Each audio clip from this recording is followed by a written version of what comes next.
Hey guys, tonight we're slipping past the velvet ropes and royal guards to step inside some of the most dangerous royal bedrooms in history. Sounds cozy, right? But here's the thing. This isn't a fairy tale castle stroll. You're not exactly safe here. In fact, you probably won't survive this. Poisoned wine, secret doors, silk sheets hiding steel daggers, these were not peaceful places to rest your head.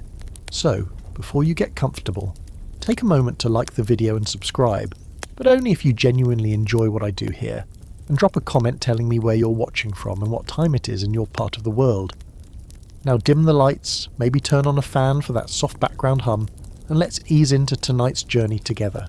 You're standing in the massive stone hallway of Whitehall Palace. It's drafty, the air smells faintly of wax and something less pleasant. Sweat, maybe decay. The thick tapestries hanging along the walls barely muffle the noises of the restless court, but you're being drawn toward a heavy wooden door ahead. This is the royal bedchamber of Henry VIII. You know, the one with 6 wives. Divorced, beheaded, died. Divorced, beheaded, survived. Yeah, that guy. You're about to step into his final sleeping quarters, and trust me, it's not the romantic sweet history pretends it to be. The door groans open like it's protesting your arrival. The smell hits you first, an unsettling mix of lavender, urine, and something sour, metallic. Inside, it's warm and oppressive. A massive 4-poster bed dominates the space, its once gilded canopy dulled by time and royal body weight. Henry's body, when he died in 1547, weighed nearly 400 pounds. The man wasn't just king-sized in title, he was festering, literally. A weeping ulcer on his leg emitted a smell so foul it was said to empty a room. He hadn't walked unaided in years. Every night in this bedroom was a small, personal battlefield between pain, paranoia, and political decay. You move closer to the bed, careful not to touch anything.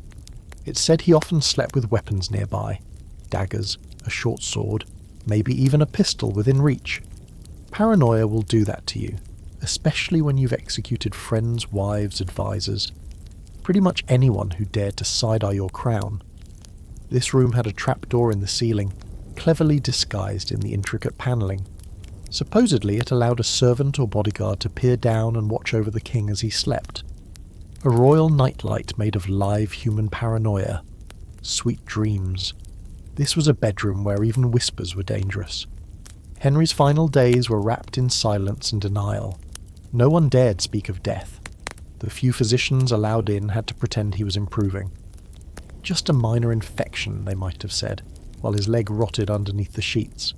There's an infamous story, part likely myth, part twisted poetry, about how his body, unembalmed and sealed in a lead coffin, began to leak bodily fluids during the funeral procession. The fluid seeped out and was licked by a stray dog. Some called it divine judgment. But back in the bedroom, the real danger wasn't just his body breaking down. It was who would succeed him. He had rewritten his will so many times, you'd think it was a first draft that never satisfied. By the end, the room was more court chamber than boudoir. Advisors were summoned at odd hours, required to kneel beside the bed and swear allegiance to whoever the king favoured that week. One morning, they'd be toasting Edward. The next, maybe Mary or Elizabeth. Meanwhile, Henry slipped in and out of feverish sleep, dreaming of conquests and ghosts. One particularly bizarre detail. He insisted on being surrounded by religious relics and images of saints, despite having spent years dismantling monasteries and declaring himself head of the Church of England. The irony wasn't lost on those in the room, but no one dared chuckle. You didn't giggle in the shadow of a dying lion, especially one who might still have enough breath left to order your head on a spike. Now here's the fringe part. The Tudor belief that certain gemstones placed beneath a pillow could ward off nightmares and betrayal. Allegedly, Henry slept with an amulet sewn into his bed linens, a mix of ruby, diamond and toadstone. Yep, toadstone. Supposedly a magical stone found in the head of a toad, believed to counter poison.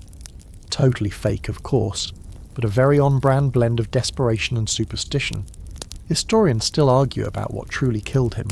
Was it the long-ignored leg infection, kidney failure, type 2 diabetes, syphilis? Take your pick. His medical records are spotty, and autopsies weren't exactly thorough back then, more like a quick inventory of which organs didn't completely liquefy. One theory even suggests he suffered from McLeod syndrome, a rare genetic disorder that could explain both his physical deterioration and mental instability in later years. But again, it's all guesswork. You look at the walls. Behind the ornate wood panelling, rumour has it there were listening tubes, small acoustic tunnels running through the walls so servants or spies could eavesdrop.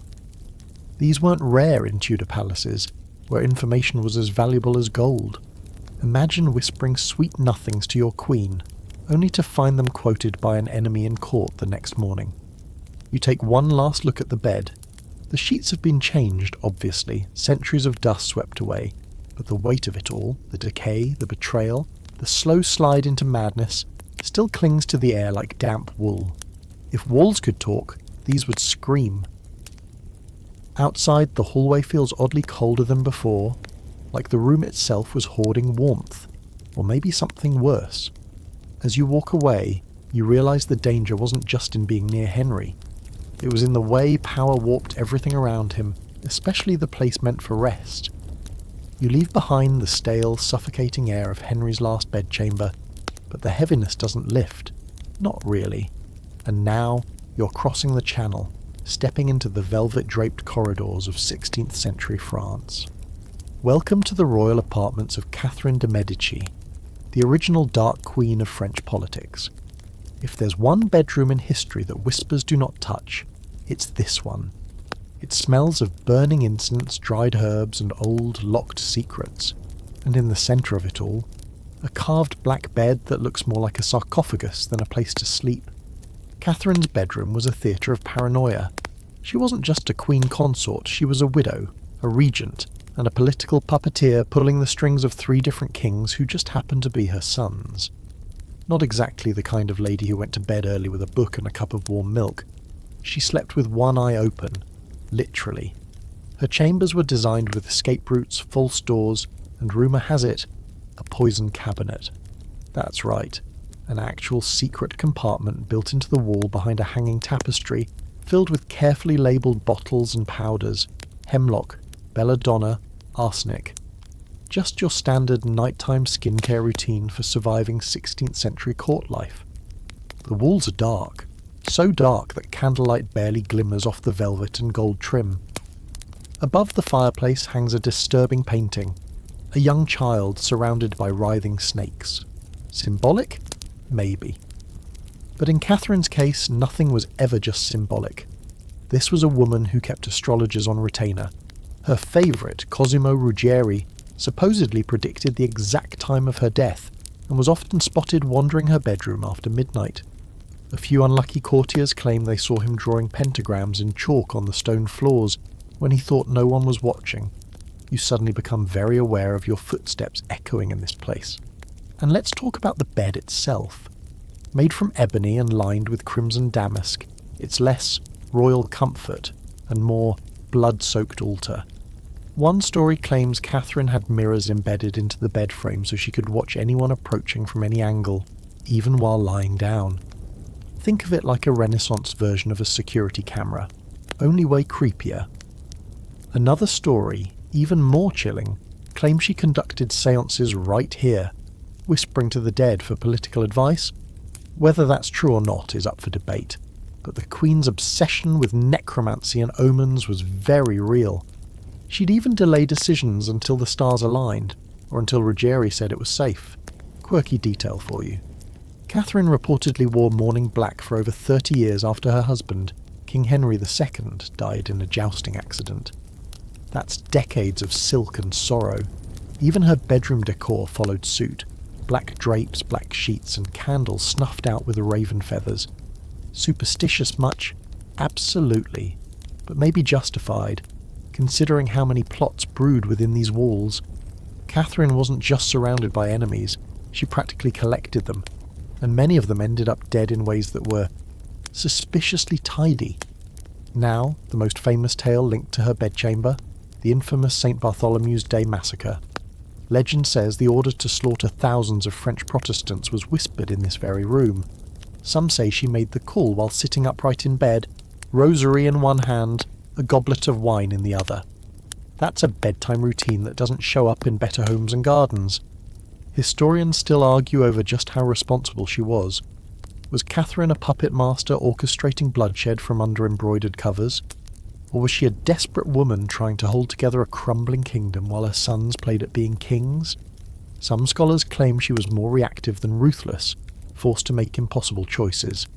Others insist she was one of history's first real power-hungry villains, cloaking her cruelty in maternal devotion. The truth, as always, probably lives somewhere in the cobwebby middle. Now here's a fringe twist for you. Buried under the floorboards of her personal library, just adjacent to her bedroom, was allegedly a cabinet of curiosities. According to one 17th century rumour, it housed shrunken heads, dried animal hearts, and a book bound in human skin.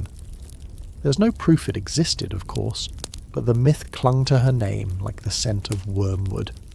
And considering Catherine's ties to the occult, it's not entirely out of character. You wouldn't exactly be shocked to find a cursed doll tucked under her pillow either. As you stand in her bedroom now, it's easy to imagine it wasn't really a place for sleeping at all. It was more like a war room with softer lighting. Her letters were written here late into the night, sometimes in cipher, sometimes smeared with tears. Visitors were rarely admitted, and if they were, they left quickly. The Queen liked her space and her silence. Even her children were reportedly afraid to disturb her once the doors closed. There's something about this room that tightens around your ribs the longer you stay. Maybe it's the heavy drapes. Maybe it's the idea that power like this comes at such a brutal cost. You look back at the bed one more time. It's still and cold now, but you can almost see her ghost rising from it. Thin, pale, dressed in black lace, eyes ringed with suspicion and insomnia. She doesn't speak, but she watches. Oh, she watches. You step out quickly, heart a little faster now, and you swear the temperature drops as soon as the door clicks shut behind you. Somewhere in the distance, the faint sound of a bell rings out. Midnight, maybe. Or maybe just Catherine reminding you that danger doesn't sleep in royal bedrooms. It waits. Now you're deep in the heart of old Russia. The snow outside doesn't fall so much as it attacks the windows, thick, aggressive flakes slamming sideways against stained glass like they're trying to get inside and warn you. But it's warm here. Too warm. The heat radiates unnaturally from the stone floors, and the walls are pulsing with colour, golds, reds, black furs hanging like flayed animals. You've just entered the personal bedchamber of Ivan IV, better known as Ivan the Terrible, and yeah, the name is earned. The moment you cross the threshold, your skin prickles. There's something unwell in this room, and it's not just the atmosphere. This is a place where the air itself feels bruised, heavy with the violence of years, screams soaked into the rafters like mildew. You almost expect the bed to growl at you. It doesn't, but wouldn't be surprised if it could. Ivan's bed isn't some frilly royal monstrosity. It's low, wide, and covered in animal hides. Bear, wolf, lynx. All of them still look like they're baring teeth. The Tsar liked it that way. Primal, dominant. The room reflects his mind. Chaotic, brutal, intelligent in the most dangerous way. Maps are nailed directly into the walls, knives are tucked between books, and in the far corner, under a religious icon glowing with candlelight, is a small wooden stool. That's where his fool used to sit. Ivan kept a jester nearby almost constantly, someone to mock the absurdities of life, or maybe just to mock everyone else while Ivan laughed and stared into the fire. But here's the thing, you never really slept in Ivan's bedroom. You endured it. Ivan rarely rested like a normal person. He napped in bursts, never more than an hour or two at a time, surrounded by guards he trusted, until he didn't. The man cycled through attendance like most people cycle through shirts. One wrong move, one suspicious glance, and you'd find yourself dragged from the room before sunrise. Or worse, never leave at all. There's a chilling story about a night in this very room. Ivan had a fit of rage and beat one of his trusted nobles with a staff. The man died. That part isn't unique. Ivan murdered so many people it's hard to keep track, but what's terrifying is that he reportedly sat on his bed afterward, barefoot, in silence, just staring at the blood pooling on the stone floor. He didn't speak for 3 days, didn't eat. The room was sealed. Anyone who knocked was either ignored or punished. The infamous tale, though, the one everyone knows, is the one about his son. Yes, that scene happened right here. Ivan's rage boiling over during a late-night argument. His eldest son, the heir to the throne, had dared to question him, possibly about the treatment of his pregnant wife. What exactly was said is still debated, but the result wasn't. In a sudden burst of fury, Ivan grabbed his ceremonial staff and struck his son in the head. The blow was fatal. Blood spilled across the floor, seeping into the cracks of the ancient wood. His son died a few days later, and Ivan never forgave himself. That bed, they say, became his penance. He would lie on it face down, whispering to God in broken sobs, trying to summon forgiveness from a deity even he feared. And then there's the fringe fact. Ivan was deeply obsessed with alchemy and attempted divination. Hidden behind a false wall in this room, just to your left, was a tiny study where he would sit and perform experiments. He wanted to turn base metals into gold. Not for greed, mind you, for immortality. Ivan was convinced that he could live forever if he found the right formula. He drank strange mixtures at night. He rubbed pastes on his chest. Some of these contained mercury. Others contained herbs so toxic they'd make a normal man vomit for hours. But not Ivan. He took it all with a grin. And maybe that's what makes this room so dangerous. Its occupant never knew when to stop. Look up. See those dark stains on the ceiling? Rumour says they're from when Ivan ordered a servant executed right in this room, then had the body burned. The fire blackened the rafters but never touched the bed. That was sacred. Only Ivan could defile that space. Now, historians still debate whether Ivan's madness was innate or something that grew with his power.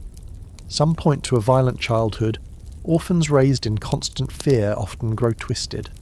Others suggest that mercury poisoning from his alchemical experiments may have deteriorated his brain, or syphilis, or paranoia grown like mould in the isolation of absolute rule. There's even a theory that chronic pain from bone disease drove him into fits of uncontrollable violence. Truth is, no one knows. What we do know is that when Ivan slept, the entire palace held its breath. Because when he woke, someone usually died. You can almost hear it, can't you? The crackling fire, the whispered prayers in Old Church Slavonic, the shuffle of terrified boots trying not to wake the Tsar. You can feel the eyes on you, portraits that watch from every wall, saints who aren't sure whether to bless this space or flee from it.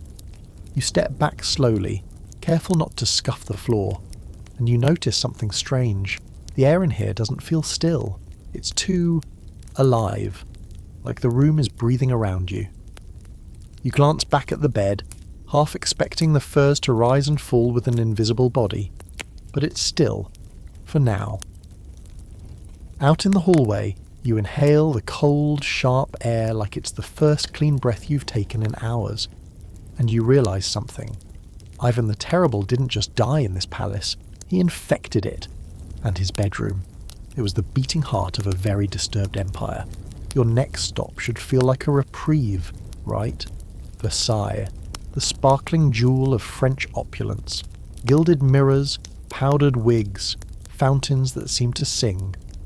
But don't let the delicate wallpaper and flute music fool you. This place had its own brand of horror wrapped in silk and etiquette. You're inside the palace now, in the Queen's private apartments, and more specifically, you're standing just inside the bedchamber of Marie Antoinette. It's stunning, almost too stunning. Pale blue and gold everywhere, chandeliers dripping with crystal, carved cherubs frozen in poses of eternal innocence. But look closer. This isn't a room designed for sleep, it's a stage. And for Marie Antoinette, the show was about survival. This was the most watched bedroom in France, literally. Every morning, dozens of nobles, courtiers and official voyeurs crammed into this space for the lever, the Queen's ceremonial waking. She'd be helped out of bed, dressed in layers of silk and lace, powdered and perfumed, all while people gawked and curtsied and whispered. Privacy wasn't just rare, it was non-existent. The act of waking up was political theatre, and every pillow fluff, every glance, every tremble of the hand meant something. Who was honoured with passing her chemise? Who was denied? These were life-changing moments at court. Status was measured in handkerchiefs and eye contact. But beneath all this pomp, something dark pulsed. Because this room, for all its grandeur, was also her last real refuge. And when the revolution came knocking, it became the front line of escape. Picture it. October 1789, early morning. An angry mob has stormed Versailles. Not just protesters, killers. Some are armed with knives, pikes, makeshift clubs. Blood has already been spilled elsewhere in the palace. The Queen is asleep in this very bed, curled beneath an embroidered canopy, until she isn't. Because someone, maybe a servant, maybe a loyal guard, comes running, breathless, and hisses just one word. Run. And she does. In her nightclothes, no time for a corset or a powdered wig. She flees across the room, past the gilded doors to a hidden passageway behind the panelling. Yes, this room had a secret exit. Because of course it did. Versailles was all about appearances, but beneath the floorboards and behind the walls it was wired for panic. The Queen slips through the door, barefoot, the silk of her nightgown catching on splinters, and vanishes into a maze of hidden corridors. Moments later, the mob reaches the room. They rip the sheets, smash the mirrors, shout obscenities to a woman no longer there. The secret door still exists, by the way. Tourists pass it every day, often without noticing, but if you get close enough, you'll see the faint outline in the panelling, and if you press your ear against it, well, no, nothing. But you want to hear something, because it feels alive, like it remembers. There's a detail often forgotten about that night. Marie Antoinette didn't run just for herself. She was trying to get to her children. Her daughter and young son were housed nearby, and she ran barefoot through cold stone halls to reach them. This wasn't a queen escaping, it was a mother. That moment gets lost sometimes beneath all the powdered hair and guillotine jokes. Now here's a strange twist. Despite the danger, Marie returned to the bedchamber. Not that night, but in the weeks that followed. She kept up appearances, continued with the lever, accepted visitors, sat stiffly in her chair while her world cracked around her. She never stopped playing the role of queen, even as her bedroom became a trap. Fringe fact time. The Queen was obsessed with perfumes. Her bed linens were doused with custom blends. Jasmine, orange blossom, ambergris. Her pillows were filled with dried lavender and rose petals. A perfumer named Jean-Louis Fargen once created a scent just for her called Parfum de Trianon. But here's the eerie part.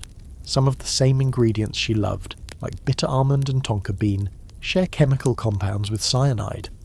That means her sheets probably smelled faintly of death, even before it came for her.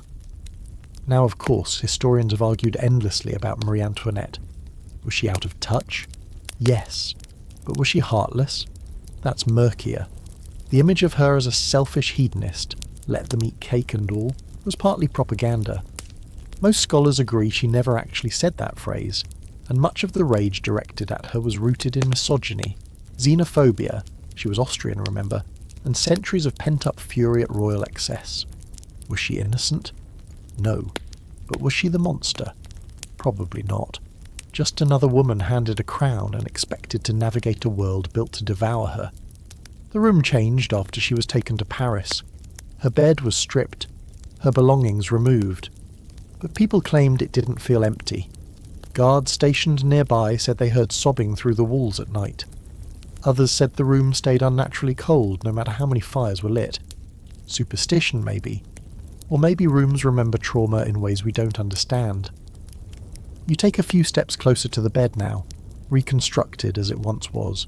The mattress creaks slightly, even though no one is on it. A draft brushes your cheek, but the windows are closed. You stare at the embroidered canopy above, the soft gold thread spelling out Latin prayers, and wonder how anyone ever felt safe here. And maybe that's the point. The most dangerous royal bedrooms aren't where kings and queens died. It's where they waited to die, where the illusion cracked, and all the silk in the world couldn't smother the truth. You walk back to the hidden door. It's barely noticeable now, but it's there. It always was. You've seen the bedrooms of kings and queens, the powder and poison of royalty at its peak, but now you're slipping into something stranger, colder, lonelier. You're not in a palace anymore. You're in a cell. or maybe a suite depending on how much dignity you think gold trim can lend a prison. The walls are thick, the guards are silent, and the man who sleeps here, well, nobody even knows his name. This is the bedroom, if you can call it that, of the man in the iron mask. Yeah, that one. The mystery that's been fueling conspiracy theories and costume dramas for centuries. You're in France again, but this time it's the late 1600s, in the bowels of the Bastille, or perhaps the fort of Sainte Marguerite off the coast of Cannes.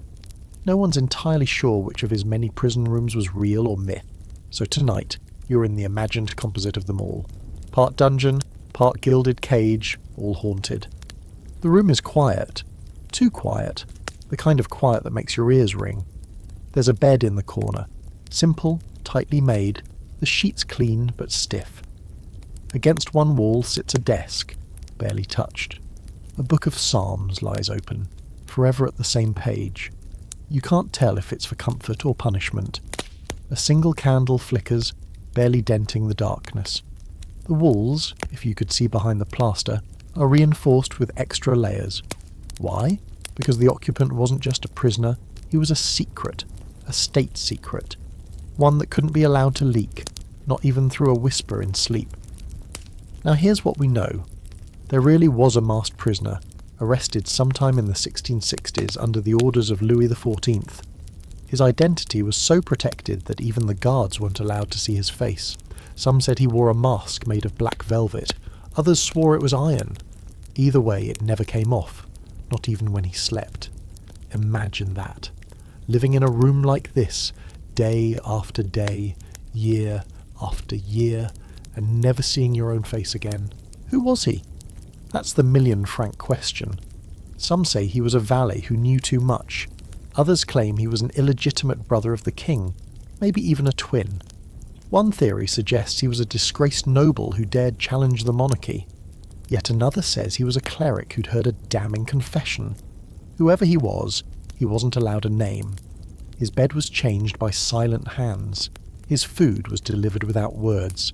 His death, when it finally came, was recorded under a false identity. The state erased him so thoroughly that he became immortal. Let's pause on a bizarre detail. It's said that even the linens in his cell were coded. Numbers, not letters, embroidered on the hem in secret to keep track of who handled them. And every few months the entire room, bed, table, chamber pot, everything was replaced. Not cleaned, replaced. Like contamination wasn't just biological, but political. As you step further into the room, you start to feel the claustrophobia settle in.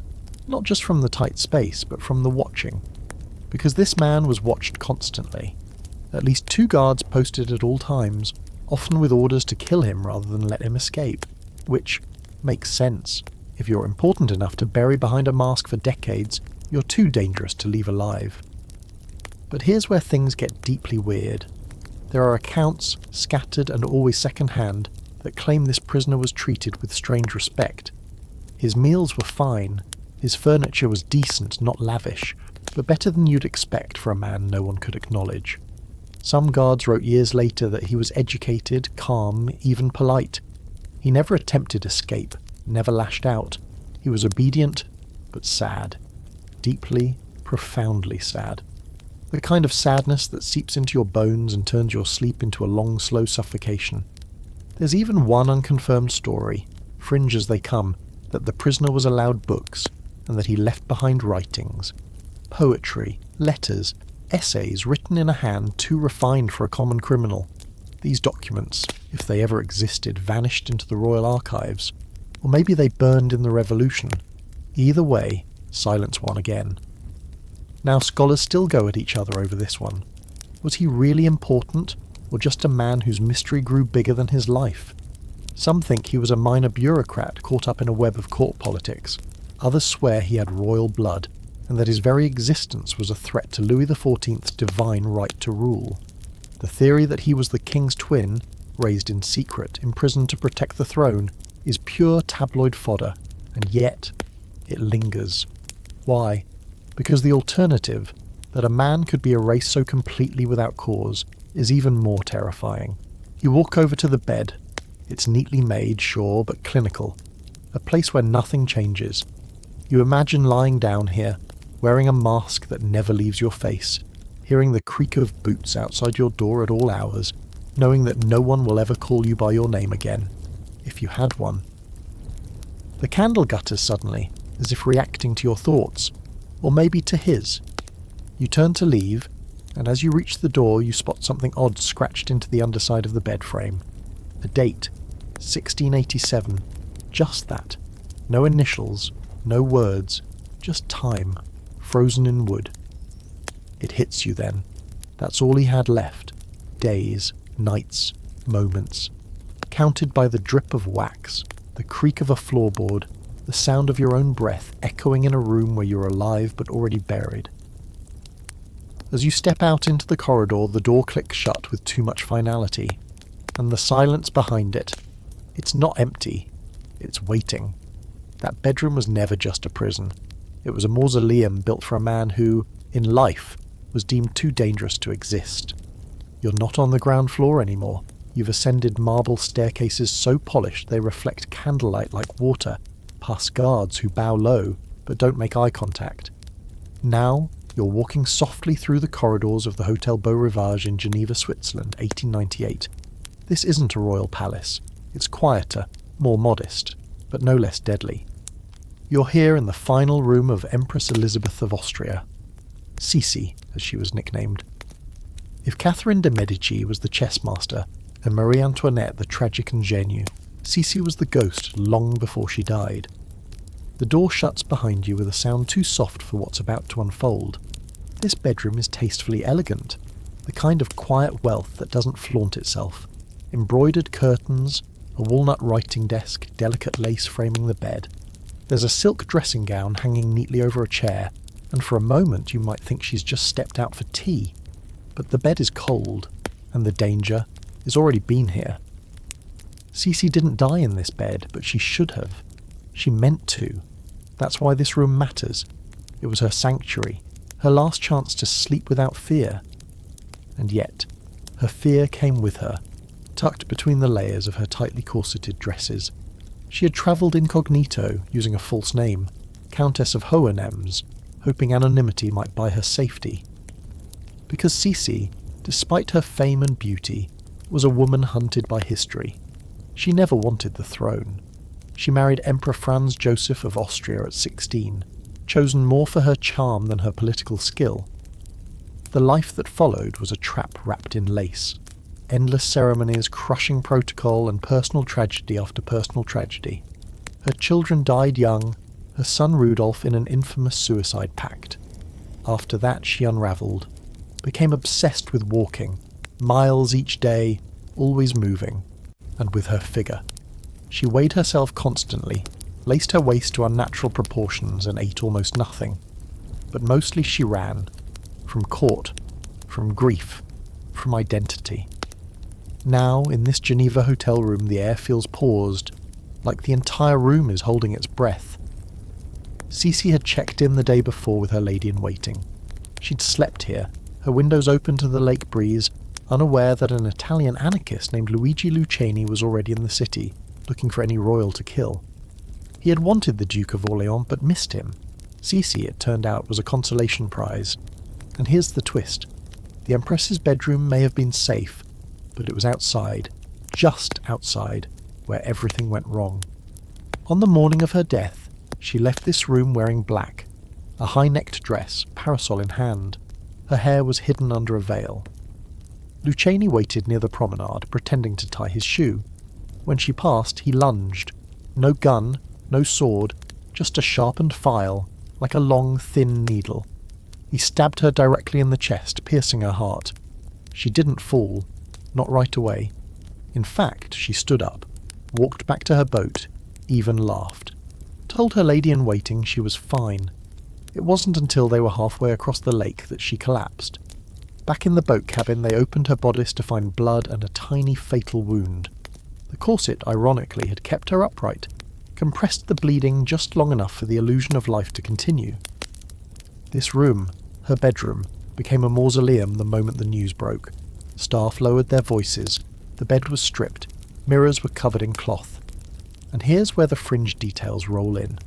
One account claims her brush and comb were left behind, and strands of her famously long hair, floor-length, brown, impossibly thick, were still tangled in the bristles. A maid reportedly locked the hair away, refusing to throw it out. Another account insists the Empress's perfume lingered for days, a blend of violets and ambergris no one could reproduce afterward. It made the room smell like longing, and scholars still argue about her legacy. Was she a tragic figure? A self-made martyr? A royal too delicate for her role?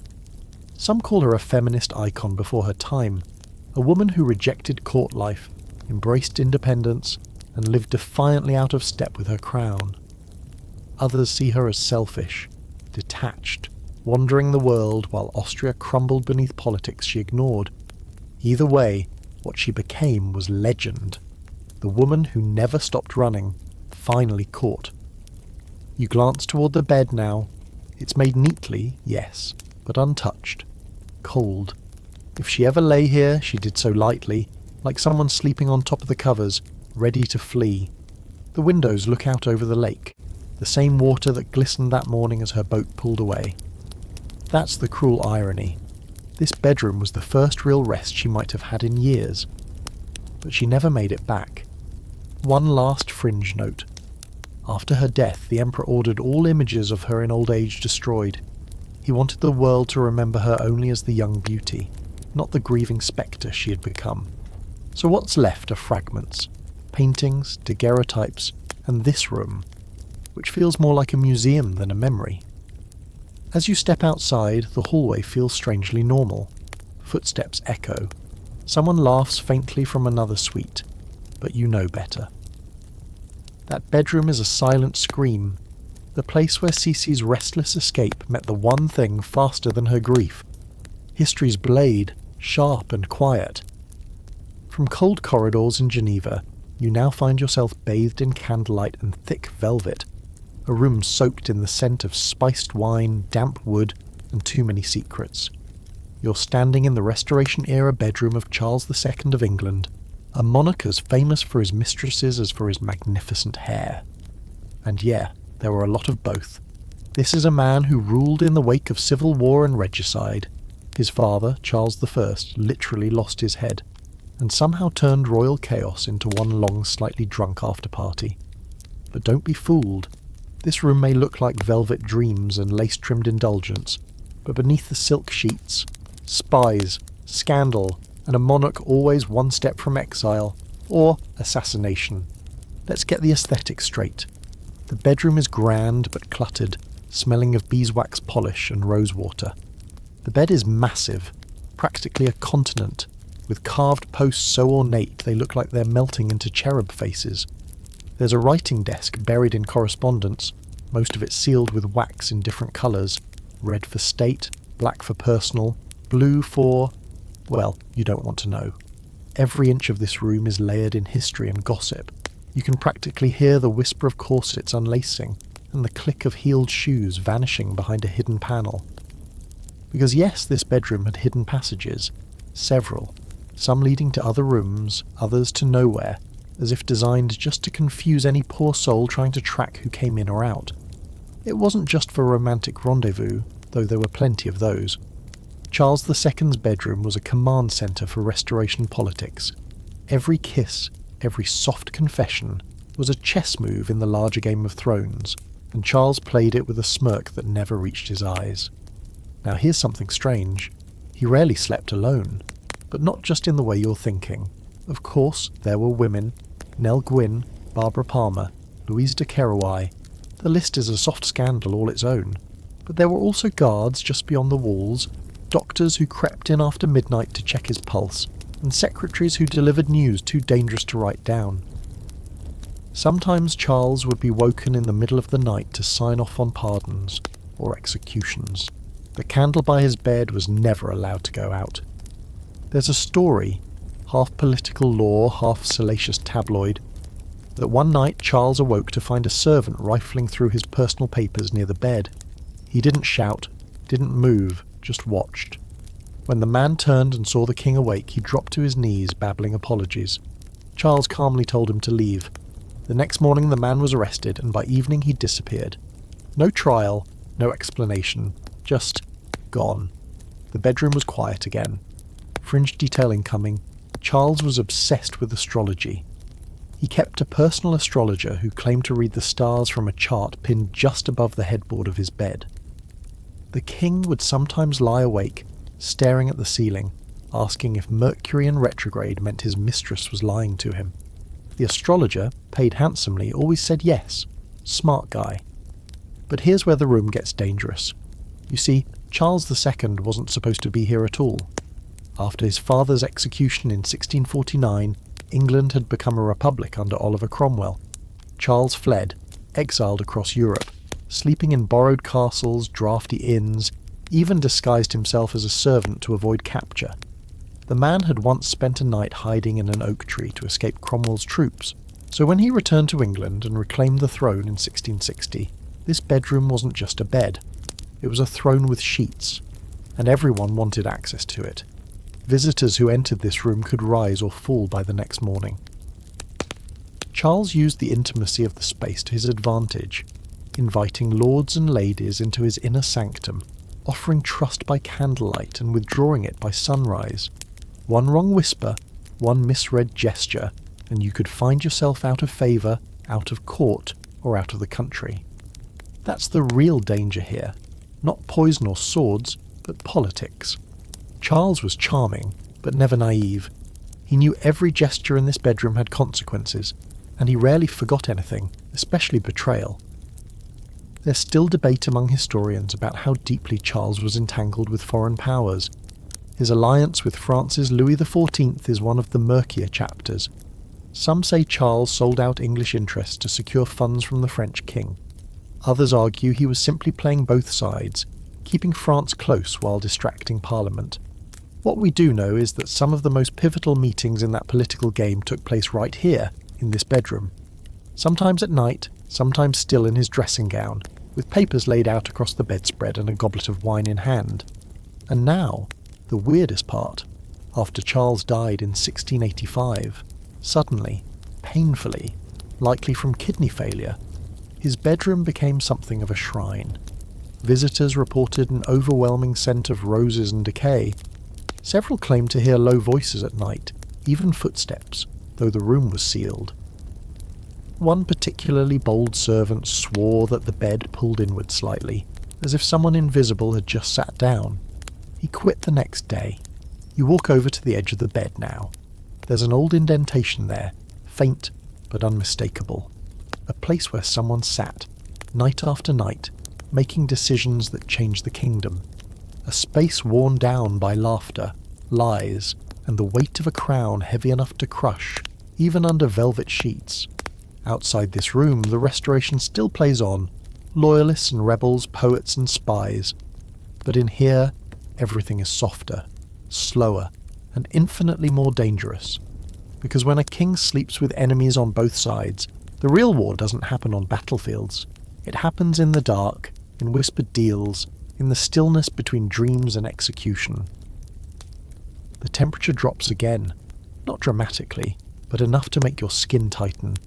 The thick velvet of Charles II's bedroom fades into the rougher textures of Eastern Europe, and now you're somewhere much colder, much stranger. You're inside the royal quarters of Peter the Great, Tsar of all Russia, and if you're expecting glittering palaces and delicate embroidery, you're about to be disappointed. Or maybe just alarmed. Because this bedroom, it's not exactly designed for sleeping. It's more like a cross between a barracks, a study, and a surgical theatre. You blink. The light is dim, filtered through high, frosted windows, and the walls are plain wood. No wallpaper, no gilded cherubs, just pine and silence. The bed is narrow, stiff, covered in dark wool, and pushed against one corner like it doesn't want to be part of the room at all. Across from it is a wide work table, and on it, scattered across the surface, are surgical tools, scrolls, and anatomical sketches. Human anatomy. Not artful, not stylized, just blunt, raw depictions of organs, veins, bones. There's a smell here too. Not death exactly, but something clinical. Preserved things, spirits, alcohol. You take another breath and taste metal. This wasn't just a bedroom, it was Peter's private laboratory. Let's back up. Peter the Great wasn't your typical monarch. He didn't like being idle, hated luxury for luxury's sake, and had a lifelong obsession with science, especially anatomy and medicine. He didn't just commission doctors, he followed them, studied them, became one in a way. He was known to perform his own autopsies, sometimes with permission, sometimes without, and more than once, it's said, he brought cadavers into this very room. Yes, cadavers, in the royal bedchamber. Picture it. A Tsar, 6'8", sleeves rolled up, sleeves splattered, muttering in Dutch or Latin, scalpel in hand, bent over a body on the floor while a fire crackled nearby. This wasn't some creepy Gothic affectation. Peter believed that understanding the human body was key to modernizing Russia. But maybe keep that in mind next time someone waxes poetic about visionary leadership. And here's the fringe part. Peter supposedly had a preserved head kept in a jar in this room. Some say it belonged to one of his enemies. Others claim it was a criminal he performed surgery on. There's no official record of it, of course, just repeated whispers in old servant diaries and travellers' accounts. But you feel like you could believe it, standing here. The room feels occupied. Now, about that bed. Peter didn't use it much. The man barely slept. When he did, it was short bursts, sometimes in his uniform, boots on, sword nearby. He hated softness, refused pillows, thought it made men weak. That narrow wooden cot in the corner, that was his idea of comfort, and when he wasn't sleeping or slicing things open, he was writing. Letters, orders, scientific notes, treaties, diagrams of ships and lungs, all scrawled in a fast, almost angry hand, sometimes with ink blots the size of coins. He wrote in multiple languages, sometimes switching mid-sentence. One servant described entering the room in the early hours to find Peter asleep at the table, forehead resting in an open anatomy book, a dissection knife still in his hand. But the room's danger didn't stop at its medical experiments. This was also where Peter interrogated people, privately, quietly, not with open brutality. He had torture chambers for that, but with words and long, painful silences. He'd summon courtiers in the middle of the night, make them stand for hours while he paced, asked questions, told strange stories, or did nothing at all. Some left broken, others didn't leave. Once, according to a half-buried letter from a terrified ambassador, Peter made a man stand next to a dissected corpse while answering questions about political loyalty. Message received. Historians still debate Peter's mental state. Was he a genius reformer, dragging Russia into the modern age with grit and brilliance? Or was he a deeply disturbed man, haunted by trauma and obsessed with control? Probably both. His reforms were undeniable. He overhauled government, the military, the church. He built a navy from scratch. He founded St. Petersburg, but he also executed his own son, Alexei, after suspecting him of treason. The boy had been tortured before Peter gave the final nod. It broke something in him. After that, the room grew darker. Now here's something truly odd.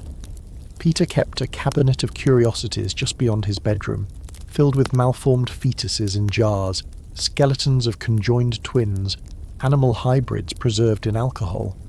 He wasn't just fascinated, he was compelled. He believed displaying these oddities could teach citizens to embrace science over superstition. Some called it a museum, others called it a horror show. You can decide for yourself. You move closer to the writing desk.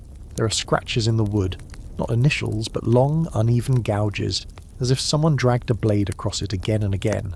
Not out of rage, but boredom, or focus. You lean in, and for a second you think you hear the faint squeak of quill on parchment. But the room is still, just the wind against the window panes, the cold Russian air licking the glass. The bed hasn't been touched in centuries, but it still feels wrong, like it remembers things. Peter died not far from here, after diving into freezing water to save sailors during a storm. His health collapsed afterward. He returned to this room briefly, unable to walk, and lay on that narrow bed, probably still wearing half his uniform, muttering about reforms no one else could understand. His last words were never recorded, maybe because no one could follow them, or maybe no one dared write them down. As you step away, you notice something glinting on the floorboards. A tiny metal instrument, thin as a pencil, shaped like a hook. You leave it there. Some tools don't belong to the living anymore. Outside the room, the light feels too bright, too clean. The corridor is wide, but you walk close to the wall. Something about being in that room changes your posture, makes you think of bodies not as people, but as puzzles. And once you've seen someone treat a bedroom like a morgue, it becomes impossible to forget. From Peter's cold chamber of scalpels and stoicism, you find yourself stepping into something softer.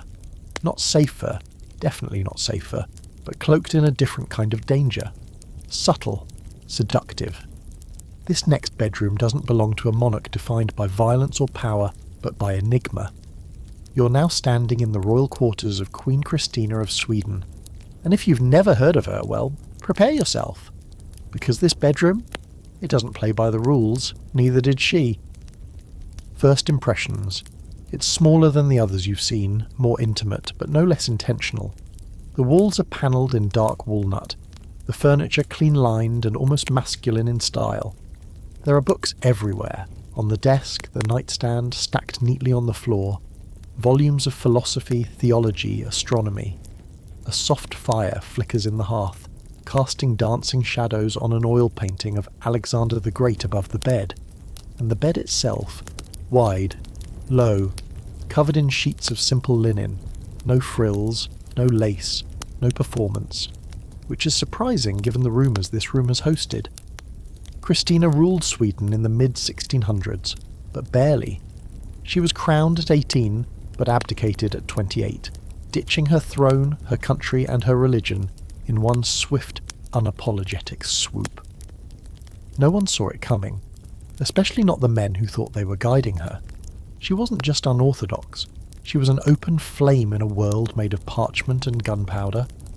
Now, this bedroom, you feel it as soon as you enter, was her sanctuary, her fortress, her private rebellion. Unlike most royal chambers designed for visibility, Christina's room was curated for secrecy. The windows were narrow, the drapes always heavy.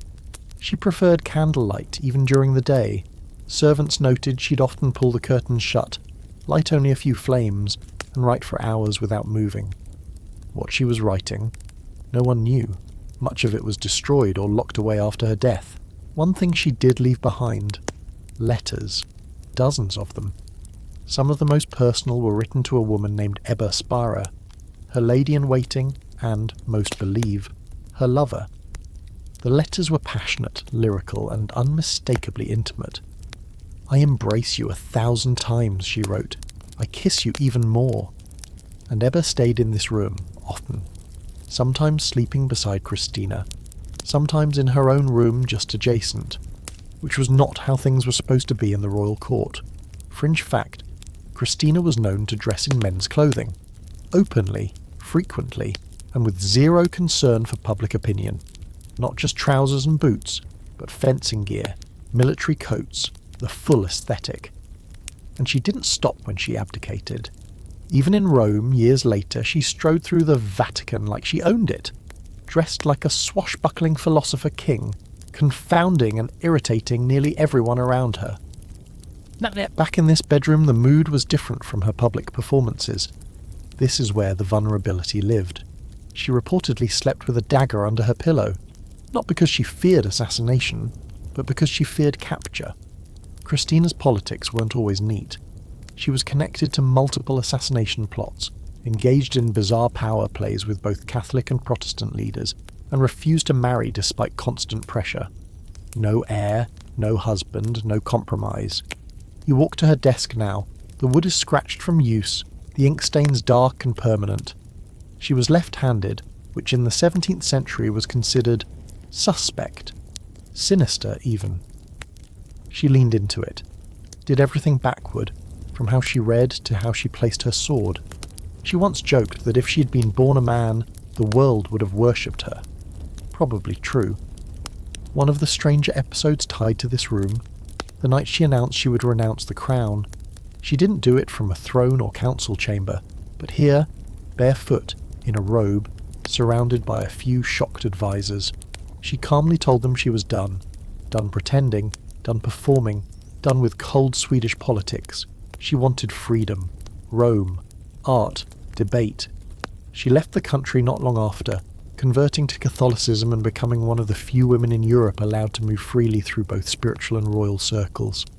But of course, the scholars can't agree on who she really was. Was she queer, gender non-conforming? Was she driven by identity or ideology? A devout spiritual seeker or a manipulative iconoclast? Some historians frame her as a revolutionary trapped in a corset. Others say she was simply bored with power. Too smart, too strange, too singular to play the royal game for long. One thing is certain. Her bedroom was not a place for rest. It was a cocoon, a launch pad, a hiding place for secrets so sharp they could pierce the skull of a crown. There's a mirror above the fireplace now. Modern, not original, but still unsettling. For a woman so preoccupied with image and perception, Christina rarely looked at herself in mirrors. She said they lied, that no reflection could ever capture a soul. You stare at it for a moment, expecting maybe, just maybe, to see something she left behind. You don't. Just your own face, flickering in firelight, caught in a room that never forgot her. The bed, for all its simplicity, feels like it holds more weight than any royal four-poster you've seen. Because Christina didn't die here, but she was born here, in this exact room. And maybe that's what she was always running from, the expectation she was born into, the life scripted for her before she could walk, and every night she slept here, you imagine it felt less like rest and more like strategy. Planning the next escape. You glance back once before you leave. The room feels calm, quiet, but defiant, as if it's still holding something just out of reach, a final thought, a hidden page, a kiss never written down. And maybe that's fitting, because for all the scholars, all the biographers, no one ever truly cracked Queen Christina. And this bedroom, it's not giving her up either. You've walked through bedrooms of blood and betrayal, of whispered threats and sharpened fans, but now you're entering something entirely different. More surreal, less historical drama and more fever dream. Because now you're stepping into the private quarters of Emperor Nero. Yes, that Nero. The Roman emperor who allegedly fiddled while Rome burned, who married his male slave, executed his mother, and decorated his palace walls with the corpses of political enemies. His bedroom? It wasn't just dangerous, it was built to confuse the gods themselves. You're not in a palace so much as a mechanical hallucination. This is the Domus Aurea, Nero's golden house, a sprawling pleasure complex in the heart of ancient Rome, and at its centre, wrapped in gold leaf and optical illusions, is his bedroom. But calling it a room is like calling the Colosseum a sandbox. It's a rotating chamber. That's right. Nero had an actual revolving bedroom, powered by hidden mechanisms and water pressure. It turned slowly, supposedly to mimic the motion of the heavens. Imagine lying in bed and watching the ceiling shift above you, the constellations rotating like a living planetarium, while dancers, musicians, and suspiciously silent servants moved in and out of view. The walls are covered in frescoes, many of them faded now, but still visibly bizarre. Winged beasts, impossibly stretched human forms, eyes that seem to follow you no matter where you stand. There's no sharp corner in sight. Everything curves. The room was designed to disorient, to seduce, to suggest that Nero wasn't just emperor, he was divine, half man, half god, and fully unhinged. Now here's something to sit with. Nero's bed was said to be made entirely of ivory and rose petals, not sheets sprinkled with petals, no, constructed of them. Each night, servants would dump fresh petals onto the bed in thick, choking mounds. Sometimes the ceiling would open, and petals would rain down as Nero entertained guests. And at least once, according to an old Roman account, the petals fell so heavily that they suffocated someone. Not metaphorically, they actually died, crushed by too much beauty. And that's the theme here. Beauty as weapon, comfort as control. Because in Nero's world, even luxury could kill you. The room wasn't private in the way we'd imagine. Nero's bedroom often played host to theatre. He'd invite dozens of people to dine and lounge while he performed, sometimes reading poetry, sometimes playing the lyre, sometimes reenacting tragic deaths from Greek mythology. If you clapped too little, you were punished. If you clapped too much, you were mocked. And if you left before he finished, that was suicide, either socially or literally. One particularly chilling night involved Nero dressing in costume as a god, Apollo or Bacchus, depending on the source, and descending on wires from the ceiling, hovering over the bed and declaring himself reborn. The guests were forced to chant praises. Some fainted, some vomited. No one dared blink out of rhythm. This wasn't just theatre, it was psychological warfare with wine pairings. Fringe detail? Nero sometimes slept with a dagger beside him, not because he feared assassination, though that was always on the table, but because he liked to feel something sharp near him. Pain reminded him he was real. He was obsessed with the idea of perception versus reality. Mirrors lined the inside of his bed frame, bronze ones polished to a distorted clarity, so that when he looked into them at night, he didn't see himself. He saw whatever version of power he was trying to become, and some said, whatever ghosts were trailing behind him. Now scholars argue endlessly over Nero's madness. Was he truly insane, or just a narcissist born into impossible power? Some claim the stories are exaggerated, created by enemies after his death to discredit the Julio-Claudian line. Others believe the truth is worse, that the stories are toned down, that we only know the parts the record keepers dared to write. Here's the historical fact most can agree on. Nero's paranoia reached epic levels by the end. He had his mother murdered, some say here, within earshot of his bedroom, after multiple failed attempts that included collapsing a ceiling on her bed and rigging a boat to sink.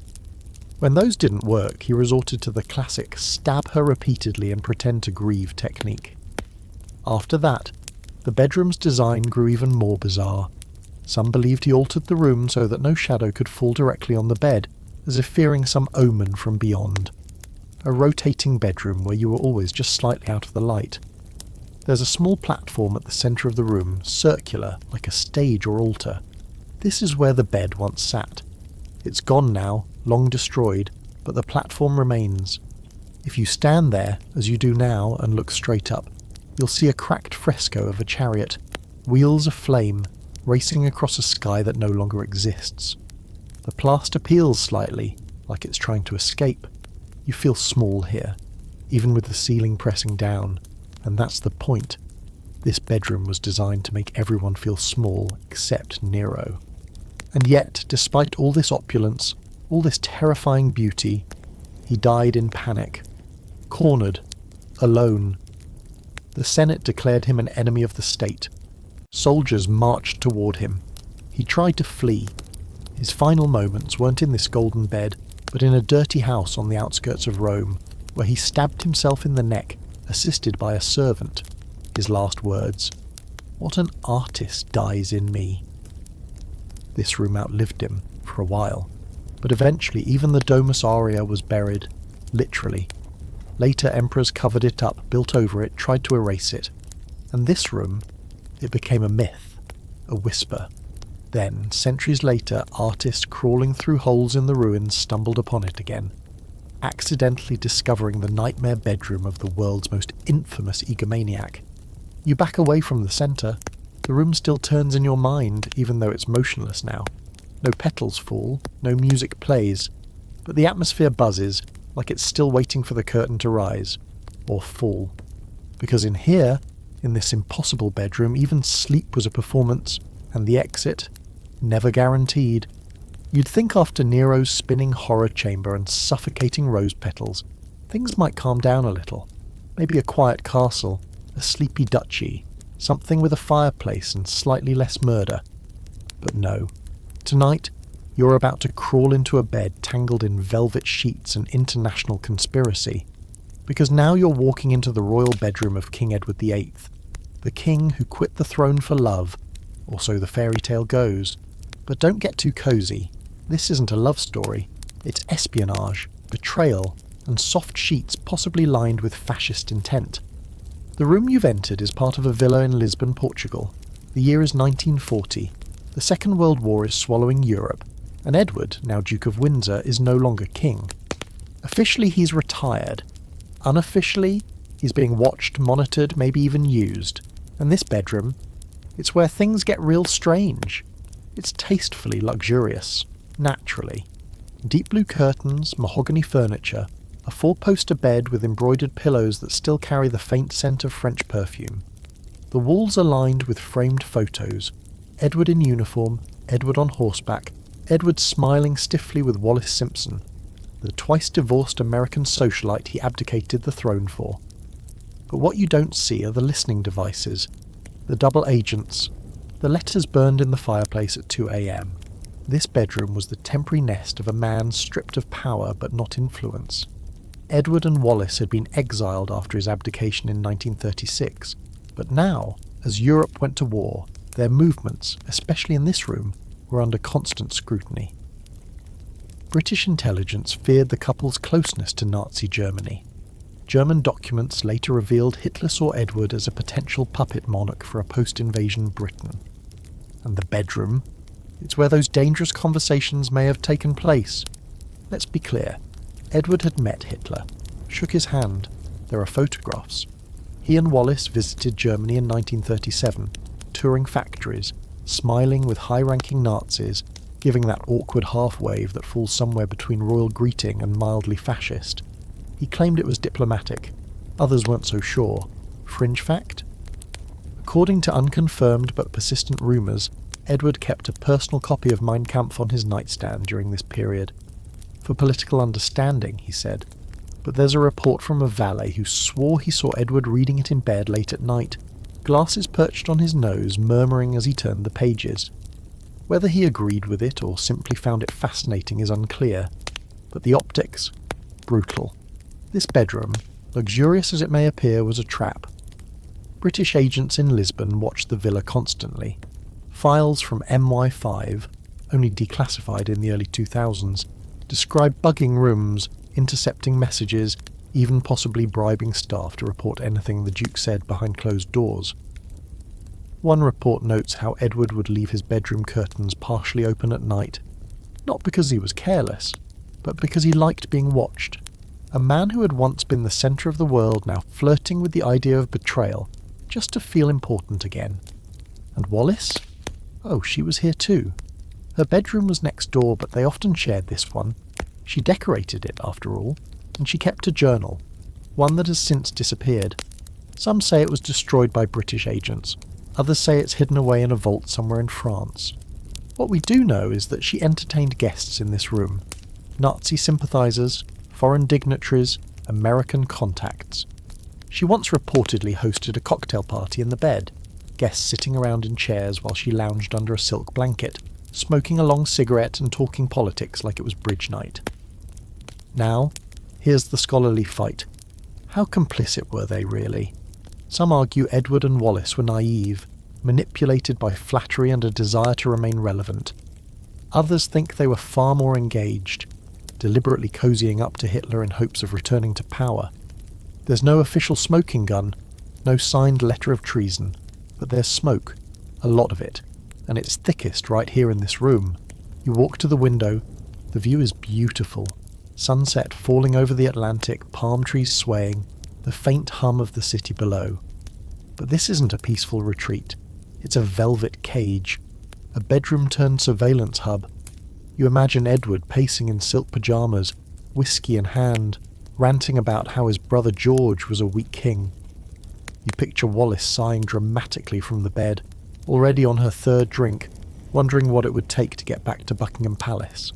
The bed is still made, crisp, clean, unnervingly pristine, as if no one really slept in it, or if they did, they didn't sleep well. And taped beneath the headboard, a declassified document once claimed, was a folded letter, never delivered, addressed to a Mr. H, written in Edward's own hand. That letter's never been found. Maybe it never existed. But the fact that someone believed it might, that says enough. And don't forget, the British government eventually shipped Edward off to the Bahamas, appointing him governor to keep him as far away from Europe and temptation as possible. He hated it, the heat, the irrelevance, the slow realization that he wasn't a king in exile. He was a liability in exile. Back in this room, the perfume still lingers. The silence is sharp. You swear the mirror above the dresser tilts slightly, as if someone moved it just a hair. Like there's still a signal being bounced, still a secret echoing in the walls. This isn't a tragic love story. It's a spy novel with silk sheets and tarnished crowns. And as you step away, one thought sticks in your mind. Not every royal bedroom was meant for rest. Some were meant to be watched, and some, like this one, were meant to be forgotten. This time, you're walking softly, not because you're trying to be polite, but because something feels wrong, off. The air tastes like dust and copper, and you can almost hear the sound of a lock turning behind you as the door clicks shut. You've entered the royal bedroom of King Albert I of Belgium, but this isn't your typical palace setting. You're not standing under gold-leafed ceilings or between silk-draped walls.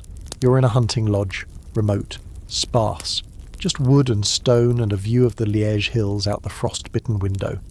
But this room, this quiet little room, has been the centre of a mystery that still hasn't been solved. A room where a king went to bed and never came back out alive. Let's start with the official story, February 17th, 1934. King Albert, a seasoned climber and beloved monarch, had come here for a solo trip, something he did often to clear his head. The public adored him. He'd stayed in Belgium during World War I, refused to flee when the Germans invaded, and fought with the troops in the trenches. This was a man of duty, of honour, of grit. The kind of king who didn't hide behind velvet and protocol. But that night, the story goes, he left his room in the late afternoon to go climb a nearby cliff face, as he'd done many times before. And then, he fell. That's what they said. He fell. His body was found at the base of a rock wall not far from this room, skull fractured, his climbing rope still coiled beside him. But here's where things get slippery. The body wasn't found until the next morning, even though search parties were allegedly combing the area that night. And the spot where he fell, not steep enough for a fatal fall, at least not the kind of injury he had. The king's bedroom was untouched. No note, no signs of distress. Just a half-drunk cup of tea and a book still open on the nightstand. You glance around the room now, it's barely furnished. A stiff bed with wool blankets, a desk, a lamp with a cracked base. There's nothing overtly regal here. Nothing to suggest the man who ruled a kingdom slept under this humble ceiling, except maybe the quiet. The kind of quiet that only comes with people keeping secrets. Now here's a detail most accounts leave out. Before Albert's death there were rumours. Political tension was rising. He'd begun quietly opposing the increasingly authoritarian leanings of his own government. There were whispers that he intended to abdicate, not from cowardice, but because he didn't want to be a figurehead for a state he no longer believed in. And then, just as suddenly as the whispers began, he was gone. No witnesses, no fanfare, just a corpse on the rocks and a bedroom full of silence.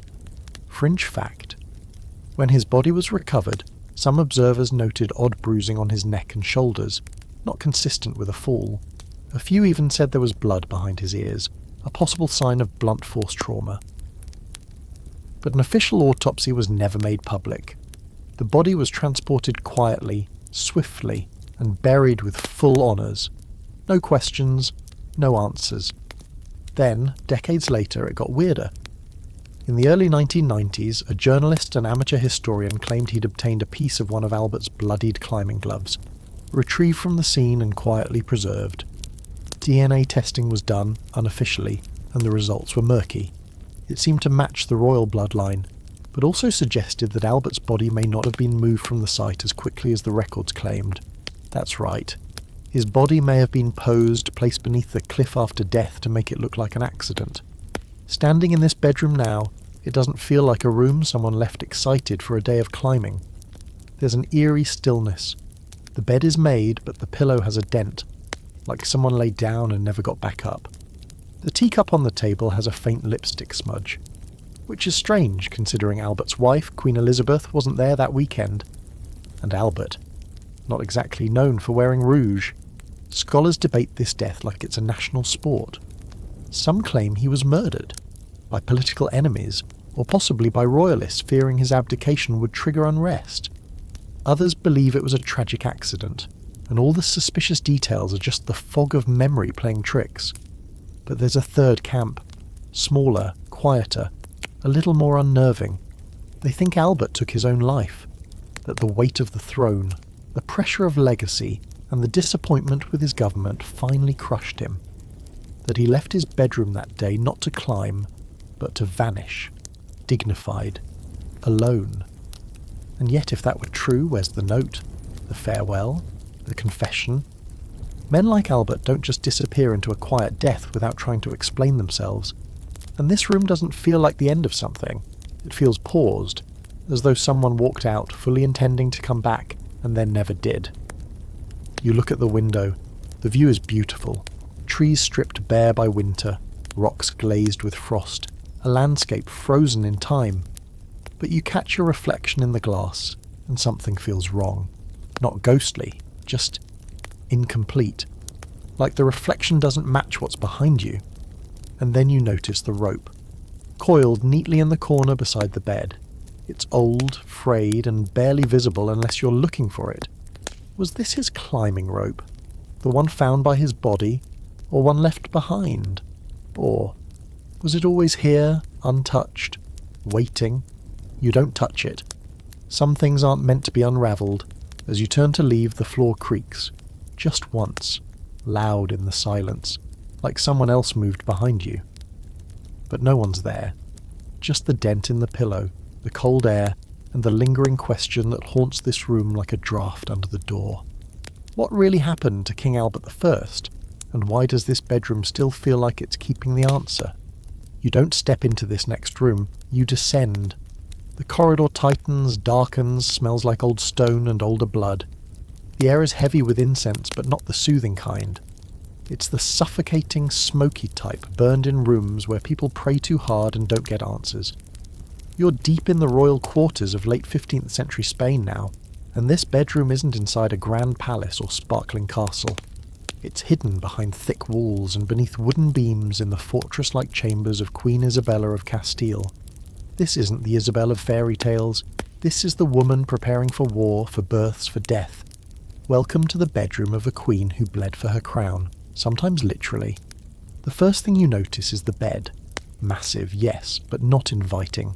Built like a crucifix with headposts thick enough to support gallows. Draped in heavy red and gold cloth, stiff with age, it dominates the room. But it's not the size that catches you, it's the stain. Not fresh, not even recent, but unmistakable. A dark blotch on the linen coverlet, slightly off-centre. You don't need a forensic lab to guess what it is. The records don't hide it. Isabella gave birth here, in this bed, more than once. And the cost of royal childbirth in the 15th century. Let's just say it wasn't for the faint of uterus. This room served many purposes. Bedroom, birthing chamber, war room, funeral chapel. Isabella ruled not just beside her husband, Ferdinand, but sometimes in spite of him.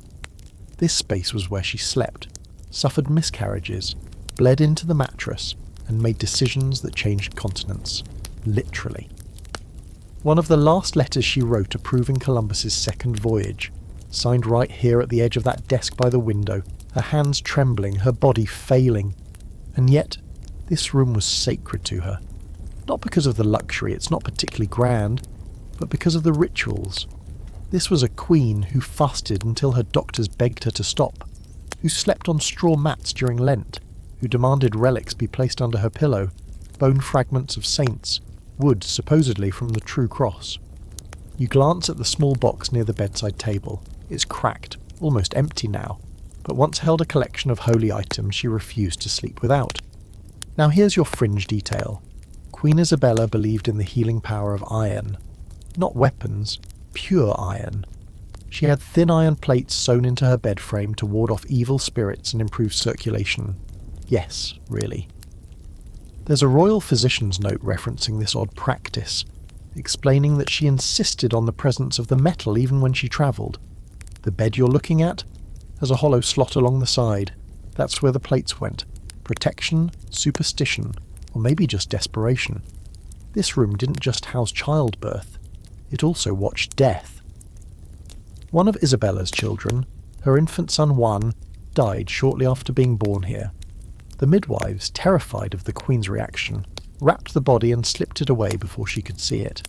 But she knew. She always knew. The records don't say whether she cried, but the mattress was replaced the next day. The stained one burned in the courtyard. No servant spoke of it again. There's a narrow cabinet near the corner. Don't open it. Really. But if you did, you'd find herbs. Dried. Crushed. Labelled in Latin and Old Castilian. Many of them meant to stop bleeding, some to encourage it. There's powdered myrrh, willow bark, and something called rue, a plant once used to bring on miscarriages or prevent pregnancy entirely. Scholars still argue whether Isabella used it for herself, or to control the fertility of others. A queen, after all, doesn't just govern a nation. She governs her body, and sometimes the bodies of those around her. One often debated point: did Isabella ever consider stepping down? Toward the end of her life, racked with illness, mourning the death of her children, she spent more time in this room than anywhere else. Some letters suggest she wanted to abdicate. Others show she refused to let go, even as her grip on the world weakened. This room became her courtroom, her chapel, her sickbed. But she kept signing papers, kept issuing orders, even when she couldn't stand. Her will was drafted here. She chose to be buried not with grandeur but in a plain tomb next to Ferdinand. In death, as in this room, she preferred the austere to the opulent. But whether that was piety or power management, still debated. Look up. The ceiling is carved wood, painted with faint traces of gold stars. One is cracked, a jagged fracture that splits the constellation in half. That happened during a storm in 1502. A servant recorded it. Lightning struck the tower, shaking the palace. Isabella didn't flinch. She stayed in bed, praying, while the walls trembled. That's what they said anyway. What they don't say is that her heart may have already been failing, that she may not have been able to get up even if she wanted to. There's a bench near the fire where she used to sit, her feet wrapped in cloth, sipping watered wine. Not for pleasure, for pain. She had arthritis so severe by the end that her joints swelled and cracked with every step. That bench became her command post. Visitors would kneel beside it to whisper matters of state. Ambassadors from Italy, messengers from Granada, priests bringing bad news and worse confessions. All of it passed through this room before it ever reached the rest of Spain. You walk slowly now, each step echoing on the stone. The fire's out, but the hearth smells like it was lit recently. A trace of ash, a faint warmth. Maybe the past hasn't fully left. Maybe she's still here, somewhere in the corners, whispering Hail Marys through cracked lips and clutching rosary beads with fingers too stiff to close. This wasn't a queen who went quietly. She fought to the end, for faith, for country, for her children. And this bedroom bears the scars of all three. You reach the door. Behind you, the room settles. The scent of old herbs and holy oil clings to your sleeves. And as you step out, one last thought presses into your chest like a weight. This isn't a room where someone lived. It's a room where someone endured. You emerge from Isabella's chamber still carrying the weight of that space. Its grief, its silence, its strange intersection of faith and bodily cost. But now the air changes again. It dries out, thins, becomes sterile in a way that feels surgical. The walls are too white, the furniture too clean. You're not in a medieval fortress anymore. You're in Addis Ababa, Ethiopia. And the room you've just entered belongs to Haile Selassie, the last emperor of a 3,000-year-old dynasty that traced its lineage back to King Solomon himself. But this room, it has no throne, no lion banners, no fanfare, just the quiet echo of something sacred being snuffed out behind locked doors. The ceiling fan ticks gently overhead, barely moving the stale air.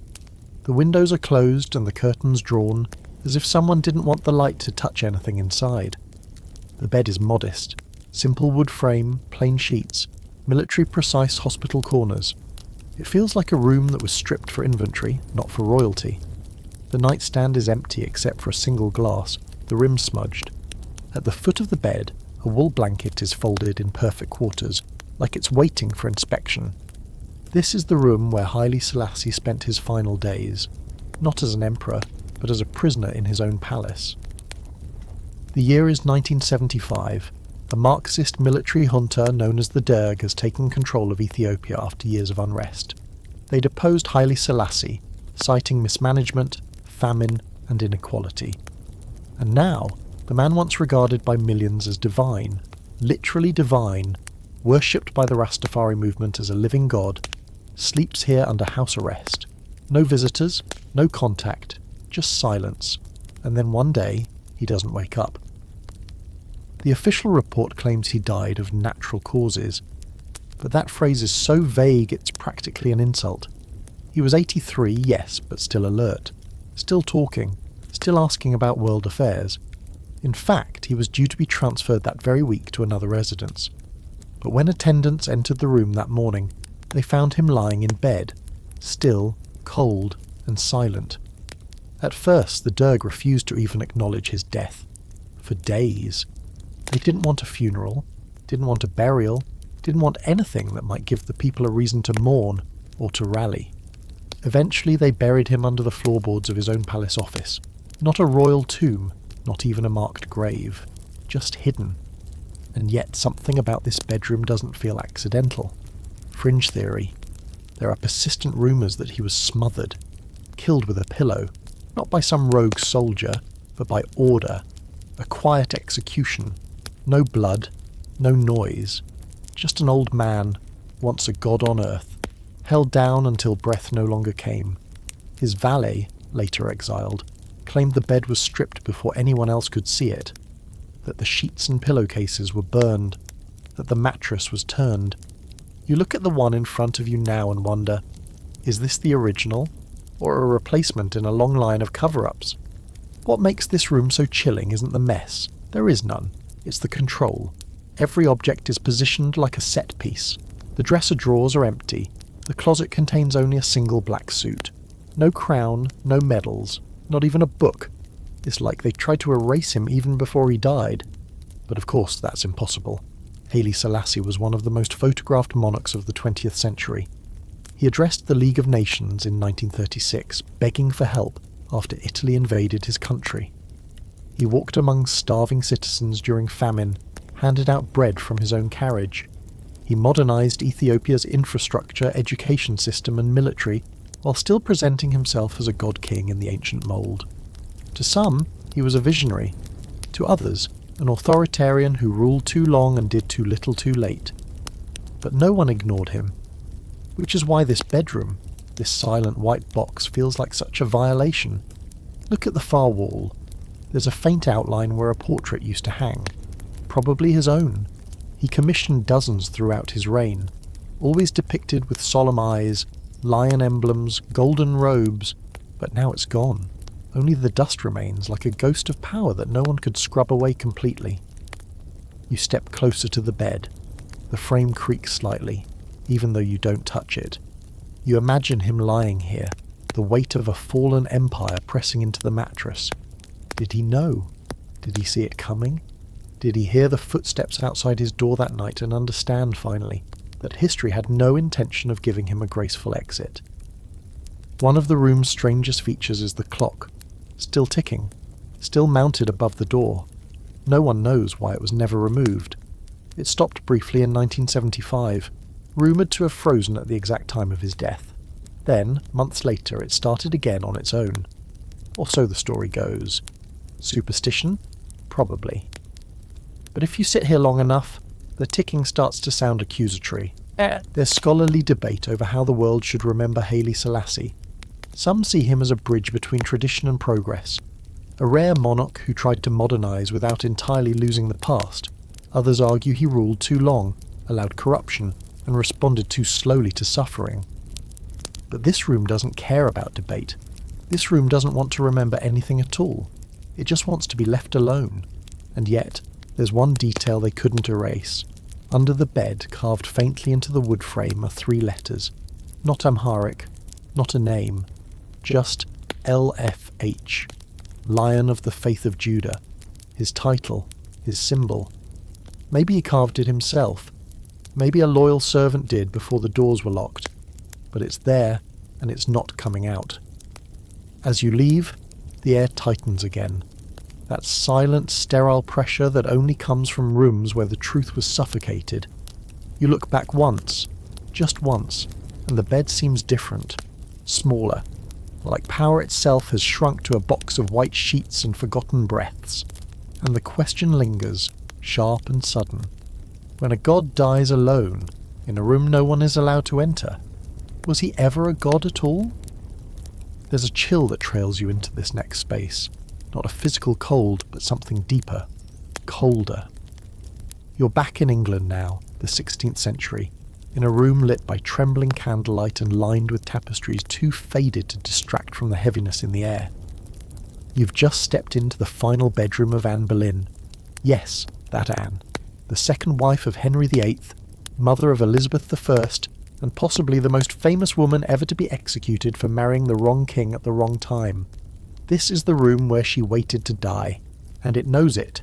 This isn't the lavish court chamber of her early days, the flirtatious, glittering lady-in-waiting who stole a king's heart and upended a kingdom.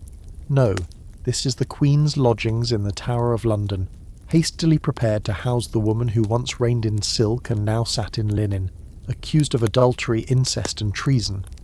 You stand just inside the doorway, and already the weight of injustice presses against your ribs. Because whatever Anne did or didn't do, this room has decided she didn't deserve it. It's small, sparsely furnished. A wooden bed, plain but sturdy, with a single thin mattress and sheets that have long since rotted away. The fireplace is cold. There are no carpets, just old stone and the echo of pacing feet. This wasn't a room for sleeping. It was a room for waiting. Anne spent 17 days here before her execution. 17 days of praying, pleading, writing desperate letters to a husband who had already moved on. She was 35, or maybe 36. No one's sure anymore. Just another detail lost to history's selective memory. Here's the strangest part. She was still technically queen while she slept here. Henry hadn't officially annulled their marriage until after her arrest, so every night in this cold, bare room, she was both queen and prisoner, crowned in title, shackled in reality. The symbolism is choking. She didn't sleep much. Her ladies-in-waiting, assigned more to spy than to serve, wrote later that she wandered the room at night, whispering prayers to herself, laughing 1 minute, sobbing the next.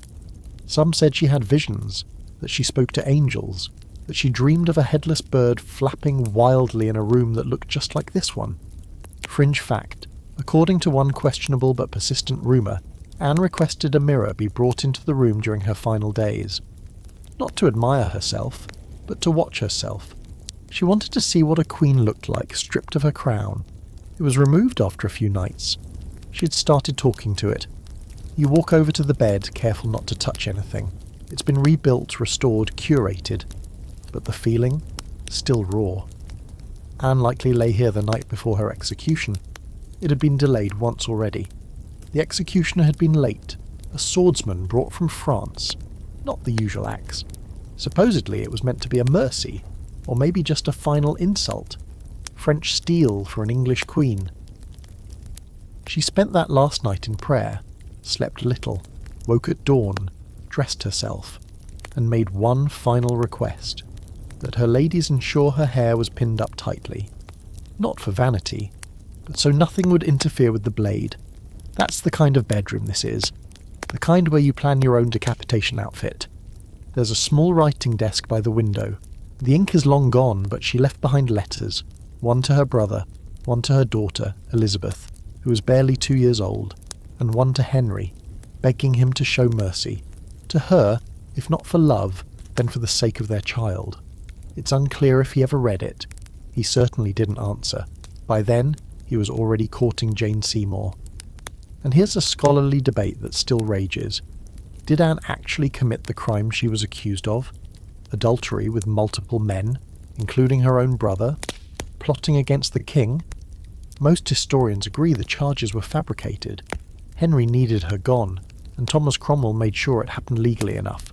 But the truth? It's tangled, Anne was bold, intelligent, flirtatious, and politically savvy. She had opinions. That, for a queen in Tudor England, was often the greatest crime of all. You step closer to the window. It's narrow, but through it, Anne would have seen the courtyard where the scaffold was being built. Every hammer strike, every clink of nail on wood was a countdown. She heard it all. There was no escape from that sound. One lady recorded that Anne would go quiet whenever she heard them working. Just sit on the edge of the bed, hands folded, lips moving in prayer, her eyes fixed on nothing. That morning she walked out of this room calm, or at least looking calm. She wore a grey gown trimmed in fur, a crimson kirtle underneath, and a simple headdress. She smiled, not because she felt peace, but because she refused to let them see her crack.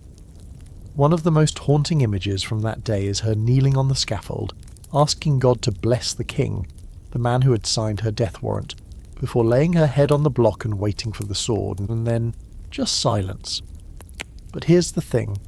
This bedroom didn't stay silent. Not entirely. For centuries, tower staff have claimed to hear her. At night, especially in May. A soft sobbing, footsteps pacing, a whispering woman repeating the Lord's Prayer over and over. Some claim to see her face in the mirror. Others find the bed covers disturbed in the morning, though no one's been inside. Is it superstition, echoes, or maybe just a space that refuses to let go of the most unjust execution in English royal history? You turn to leave, and for a moment the air feels too thick. You imagine being Anne, sitting on this very bed, listening to the wind rattle the windows and wondering how long it would be before someone came to knock. Not with breakfast, but with a black hood and an escort to the scaffold. Because this wasn't a bedroom in the traditional sense. It was a waiting room for death. You blink and the chill of the tower recedes, replaced by warmth, opulent, almost sickening in its sweetness. The air here smells like rose oil, powder, and candle smoke, tinged with the unmistakable perfume of secrecy. You're inside Versailles now, again, but this time you're not standing in a grand salon or the public queen's chambers. No, you've been granted access to a far more hidden world, the private alcoves of Louis XV, deep within the labyrinth of the palace. This is where the Sun King's heir retreated not to sleep but to indulge, to plot, to seduce.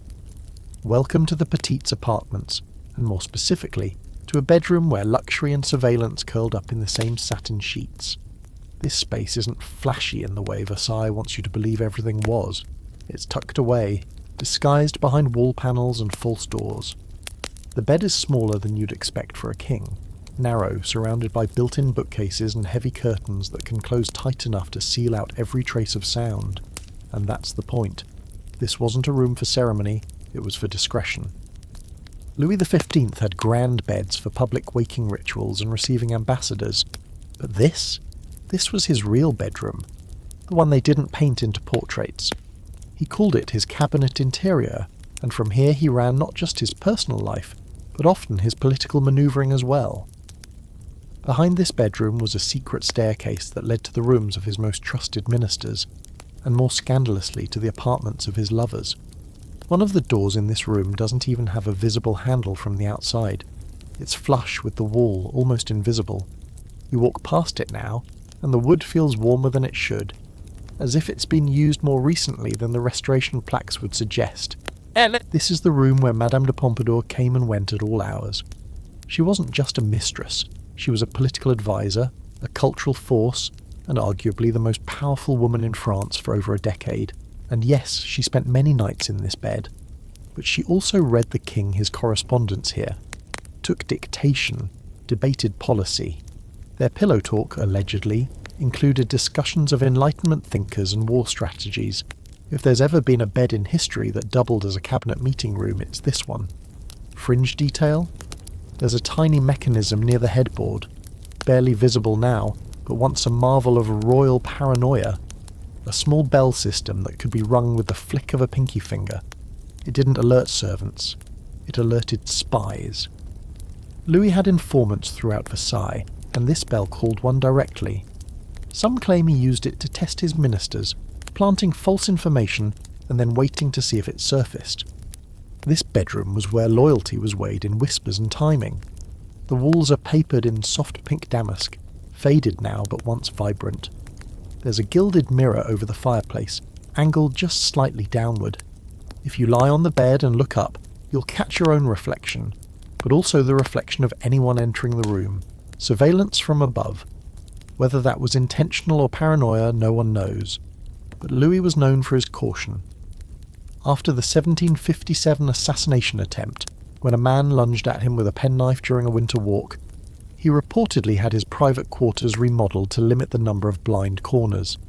Every inch of this room is visible from the bed. But here's where it gets darker. Later in his reign, after Madame de Pompadour's death, the room became a revolving door of lesser-known mistresses, some no older than 15. These girls were housed in a nearby section of Versailles, known euphemistically as the Parc aux Cerfs, or Deer Park, and were brought to the king through these very back passages. Some came willingly, others were coerced, pushed forward by families desperate for favour or income. The record is blurry, purposefully so, but there's little doubt this room saw things it shouldn't have. The bed may be small, but its history is grotesquely large. You sit for a moment on the edge. The mattress is firm, covered in new brocade, but your fingers brush the wooden edge below. There's a deep groove running along the frame, consistent, as if someone spent years tapping their ring against the wood, over and over. Nervous habit? Quiet signal? You wonder if Louis, lying awake at night after yet another diplomatic defeat or personal scandal, ever looked at this groove and thought, "How did I get here?" The scholars still argue over Louis XV. Was he a weak king overwhelmed by advisers and vices? Or was he simply a man born into too much expectation and not enough purpose? Some claim he was quietly brilliant, playing ministers against each other to keep control. Others say he was bored, distracted, more interested in hunting and card games than kingship. But almost all agree that his private life, especially the life lived in this room, ultimately damaged the monarchy. It eroded the image of sacred kingship, made the crown feel human, fallible, corrupt, and it was his grandson, Louis XVI, and his wife, Marie Antoinette, who would pay for it with their heads. There's one last curiosity here. In the far corner of the room, barely noticeable unless you know to look, is a small writing desk with a false bottom. It was discovered during restoration, filled with folded letters, most unsigned, many in code. Some believe they were written by Madame de Pompadour. Others think they were messages between the king and informants placed across the court. Either way, their existence suggests something chilling. This room wasn't just a bedroom, it was an intelligence hub. Every sigh, every moan, every casual word dropped in intimacy may have been catalogued, remembered, used. As you rise to leave, the air feels warmer, more perfumed, but not welcoming. This room doesn't want you here, not unless you bring something valuable. Secrets, maybe. Allegiance, a pretty smile and an escape plan. Otherwise, you're just another ghost passing through the walls of Versailles, remembered only for what you whispered in the dark. Because in this bedroom, power was never about the crown. It was about who got to speak when the curtains were drawn. The air thickens again as you pass through the velvet quiet of Versailles and into something more fragile, more desperate. You're standing now inside one of the most charged rooms in 20th century royal history, not because of what was said here, but because of what was believed. You're in the bedroom of Tsarina Alexandra Feodorovna, wife of Nicholas II, last Emperor of Russia, and the man you're here to meet isn't a king, or even a noble. He's a peasant, a mystic, a self-proclaimed healer, the man who came barefoot and filthy into the Romanov palace and ended up in the Tsarina's most private, dangerous spaces. His name was Grigory Rasputin, and yes, he was here. The room is quiet now, almost monastically clean, preserved in that eerie museum of the damned way that happens when a dynasty collapses, but people can't look away. The bed is narrow, its frame gilded but not excessive, its linens plain white with just a small Orthodox cross embroidered at the edge. Nearby, a tiny iconostasis gleams with gold halos and the soft gaze of saints who, it seems, were no match for what unfolded here. The Tsarina's bedroom in the Alexander Palace was part boudoir, part chapel, part sick room. This was where she prayed, where she slept alone while Nicholas paced through crises and councils, and, most importantly, where she summoned Rasputin, not just once, often, sometimes in the middle of the night. She said he healed her son. He walked slowly past the bed toward the window seat. The Tsarevich, Alexei, was a haemophiliac. A single bruise could turn deadly. A fall could mean days of agony. Modern medicine was mostly helpless. But Rasputin would come into this room, lean over the boy's tiny frame and murmur prayers, and somehow, the bleeding would stop. The Tsarina believed it was a miracle. Others said it was hypnosis. Or maybe he just convinced the court doctors to stop administering aspirin, which thins the blood. No one's sure. But from that moment, he became more than a guest. He became something else. A presence. A shadow that clung to the Tsarina's sleeves and followed her into her bed at night, even if he wasn't there physically. Which, by the way, he might have been. Fringe fact. There's a half-buried rumour, never officially acknowledged but whispered with increasing conviction over time, that Rasputin didn't just have the Tsarina's ear, but her heart. That they had an affair. That this very bed was a site of more than healing. Some accounts from palace staff describe Rasputin emerging from Alexandra's rooms in the early hours, dishevelled, grinning, reeking of incense and sweat. One servant claimed he saw Rasputin kiss her hand too long, then the wrist, then something he refused to describe. The Tsarina denied everything, publicly anyway. You glance at the bed. The pillow is plump, restuffed over the years by preservationists, but you can't help imagining it stained. With tears, or maybe something worse. Because Rasputin was not just a healer. He was a drunk, a womanizer, a man who claimed sin brought him closer to God. And the Tsarina? She was drowning, isolated, hated by the Russian people for her German birth, blamed for every misstep, every military failure, every bread riot. This room became her fortress. Rasputin was the moat. And for Nicholas, it was a humiliation he chose to endure.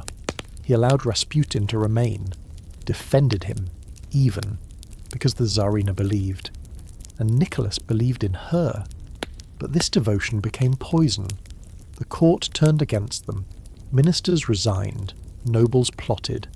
Political cartoons circulated showing Rasputin in bed with Alexandra, steering Russian policy from under the sheets. The country was losing a war, losing faith, and all anyone could talk about was what, or who, was happening in this bedroom. Scholars argue to this day about the extent of Rasputin's influence. Was he truly dictating decisions, or was he just a symptom of a deeper illness in the Romanov regime? Some argue that Alexandra, desperate for control in a crumbling world, projected power onto Rasputin to keep herself from breaking.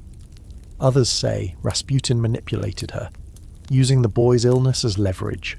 But the truth is, this room became the stage for an invisible coup. Not in blood, but in intimacy. You move closer to the writing desk in the corner. It's small, cramped with religious texts, notes, a framed photo of Alexei with a bandaged knee. But tucked into the drawer, according to later inventory records, was a thick bundle of Rasputin's letters. Nearly all began with, "My dear beloved one," and many ended with strange prayers and half-prophecies. "The wolves are hungry," he wrote once. "They circle now not outside but within." Eventually, of course, they came for him. In 1916 he was lured to a noble's home, poisoned, shot, beaten, drowned, depending on which version you believe.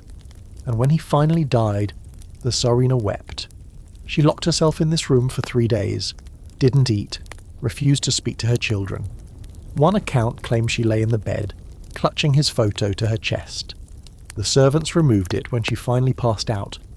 But Rasputin's death didn't save her. It was already too late. The Romanovs would be arrested, imprisoned, executed. And this bedroom? Looted, scrubbed, eventually restored, but never truly cleansed. Some visitors today say the air here feels too warm, despite the cold stone floors. Others claim they hear footsteps at night, bare feet, not boots, a shadow that moves without light. One night watchman swore he heard a whisper in Russian near the bed, turned, and found the room empty. Or so he thought. His hair turned white within a year. As you reach the door, the candle nearest the bed flickers. You stop, just for a second. And in that second, it feels like someone's watching. Not angry, not malicious, just watching, waiting. A presence that never left. Because in this room, power wasn't shouted. It was whispered, pleaded, prayed over, wept into silk sheets and fragile faith. And Rasputin, he never really left. You're sweating before you even step inside. It's not the heat, it's the weight. The kind that presses on your skin like someone staring at you from behind a curtain.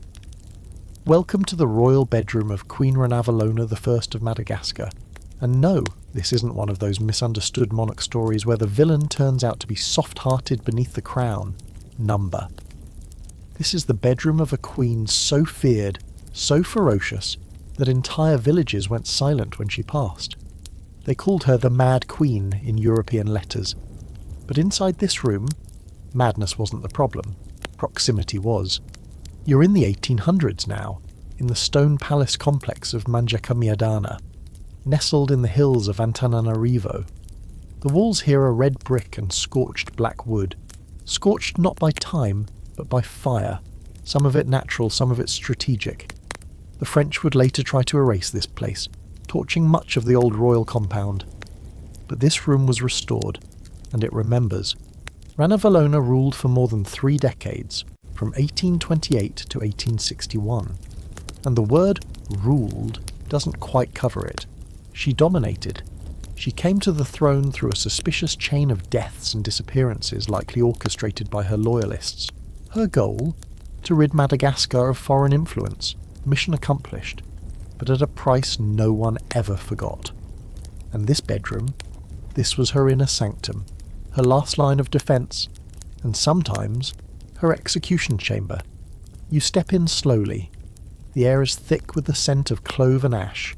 The bed is low and wide, carved from Malagasy hardwood, its legs bound in strips of oxhide to prevent squeaking, so nothing could be heard. The sheets are black, as were her royal robes. She wore mourning clothes for much of her reign, partly in tribute to her deceased husband, partly, some believe, to embody fear itself. Look at the floor, smooth, polished to a mirror shined by generations of servants. But here's where it gets strange. In the far corner, there's a small square of stone, different from the rest. Slightly raised, slightly darker. That's where the drain used to be. The drain for what? Well, let's talk about that. See, Ranavalona didn't wait for trials. She had suspects, traitors, liars, foreign spies, brought here. Not to her court. Here. Her bedroom. She liked to see the moment when fear replaced defiance. Sometimes it was just an interrogation. Sometimes it ended with a quiet order to one of her guards.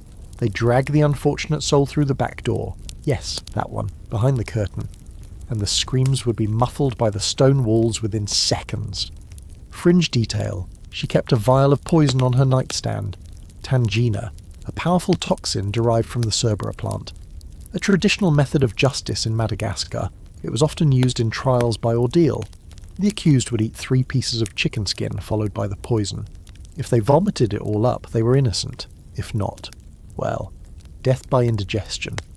Under Ranavalona, this practice escalated. Tens of thousands died this way during her reign. It's said that even within her bedroom she tested servants this way. One wrong glance, one spilled cup of tea, one missing sandal. Drink the tangina and let the gods decide. And yet, she believed she was saving her kingdom. The French, the British, the missionaries, they all tried to invade, influence, convert. Ranavalona saw it all as an infection. So she cut it out, viciously. She expelled missionaries, burned churches, banned Christian practices and hunted converts. She killed aristocrats who defied her, executed lovers who betrayed her trust, and once, according to one court record, ordered a man to be buried up to his neck and trampled by oxen because he made eye contact with her without permission. But scholars are split. Was she a tyrant, or was she the last line of resistance against colonialism? Some argue she protected Madagascar's sovereignty longer than any other African leader of the era. That she resisted the foreign machine with sheer force of will. Others point out the depopulation, the famine, the endless fear that suffocated her own people. The danger of this bedroom wasn't just physical, it was psychological. People who served here left changed, hollowed. There are surviving diaries from one of her European advisors, kept hidden until long after her death, that describe the Queen waking at all hours, calling for messages to be delivered, guards to be punished, lovers summoned. One entry simply reads, "She doesn't sleep, she listens." There's a legend that her bed was surrounded by charms, fetishes carved from bone and wood, placed in strategic corners to protect her from assassination. Some were shaped like animals, others were just faces, wide-eyed and howling. Only a few remain. You see one now on the high shelf above the bed, a figure carved with its hands over its ears and its mouth wide open. A warning maybe, or a mirror. And what of love? Was this a room of intimacy too? Yes, in its own way. Ranavalona had consorts, sometimes nobles, sometimes commoners, but few lasted long. Some vanished, some were promoted to her inner circle, most kept quiet. It was said that she once fell in love with a foreigner and allowed him to sleep in this bed for several nights. When he tried to leave the kingdom, she sent assassins after him. He survived. She was said to have smiled for days. You walk toward the window high and narrow. It's more of a slit than a view. Outside, the hills of Antananarivo roll in the distance. From this spot, Ranavalona could see her capital and know that every home, every field, every whisper belonged to her, until it didn't. Her reign ended not in a coup, but in death. Natural causes, no dagger, no poison, just a slow withering. And when she died, the silence was so vast it echoed. They say no one spoke above a whisper in the palace for weeks after her burial. As you stand at the threshold, one thing becomes clear. This wasn't a queen's bedroom. It was a throne room with a mattress, a courtroom with silk sheets, a war room where the enemy was everyone. Yeah. And in this room, the most dangerous thing you could do was survive the night. You leave the hills of Madagascar behind like an exhale, the air cooling as you step into a space that feels, at first, more like a theatre than a royal bedroom. The walls are high and golden, not from sunlight but candlelight bouncing off gilded mirrors and marble. Velvet drapes hang heavy, muffling sound, and at the centre of it all a bed that's more ceremonial prop than resting place. This is the private chamber of Gustav III of Sweden. The king who loved the stage so much he died in the middle of one. But make no mistake, his murder was rehearsed here, in secret, in whispers, long before the bullet ever found him. We're in Stockholm now, in the late 1700s. The Age of Enlightenment is humming, and Gustav sees himself as its poster child. He's an arts patron, a reformer, a costumed ruler in a world of wigs and revolutions, but not everyone claps for him. And this room is where the applause stopped. At first glance, the bedroom is exquisite, tastefully French, with rococo detailing and soft pastel walls that make everything feel lighter than it really is. The bed sits atop a raised dais, of course it does, and is framed by silk hangings embroidered with gold thread. But look closer, and the whole thing feels staged. There's no warmth, no clutter, not even a personal item on the nightstand. It's too perfect, too prepared. Because this isn't just where Gustav slept, it's where he rehearsed his life. He held private meetings here in dressing gowns and face powder, conducting politics the way he directed operas, full of flair, performance, and monologues. He believed in the power of image. His bedchamber was a spotlight, and he made sure to always stand centre stage. But the tension built here too. The bed, the walls, the floor. They were silent witnesses to his unravelling. Gustav had many enemies. The nobility despised him for consolidating power. The military distrusted him for his peace-driven politics. And the whispers, they started here, with secret knocks on the chamber door, with notes slipped under his breakfast tray, with the quiet hissing of betrayal leaking through the velvet curtains. Fringe detail.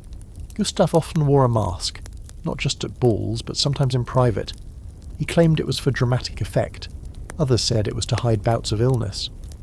But there's a surviving letter from a courtier that describes seeing him in this very bedroom, lounging on the bed in full costume, cape, heels, powdered wig, and a black silk mask, while dictating a decree as though performing for an invisible audience. One servant wrote, "He acts even in sleep." And then came the masquerade, March 1792. The Royal Opera House in Stockholm. Gustav attends a masked ball, his favourite kind of event. He enters late, dressed as a domino, a long black cloak and mask, confident, dramatic. He's surrounded by music, laughter, costumes. But lurking among the dancers is a man with a loaded pistol, and a plan born in silence right here in this bedroom. The conspirators had met in private chambers like this one, studied his movements, timed the guards' rotations. Some even say they bribed a servant who worked in Gustav's bedroom, someone who knew when he would leave, what he would wear, when he would be vulnerable. No one was ever officially named, but the scent of treason clings to these walls like old perfume. At the opera, the gunman finds him, walks up to the king, points the pistol directly at his back and fires. Gustav doesn't fall right away. He thinks it's part of the act. Everyone does. It's a masquerade after all.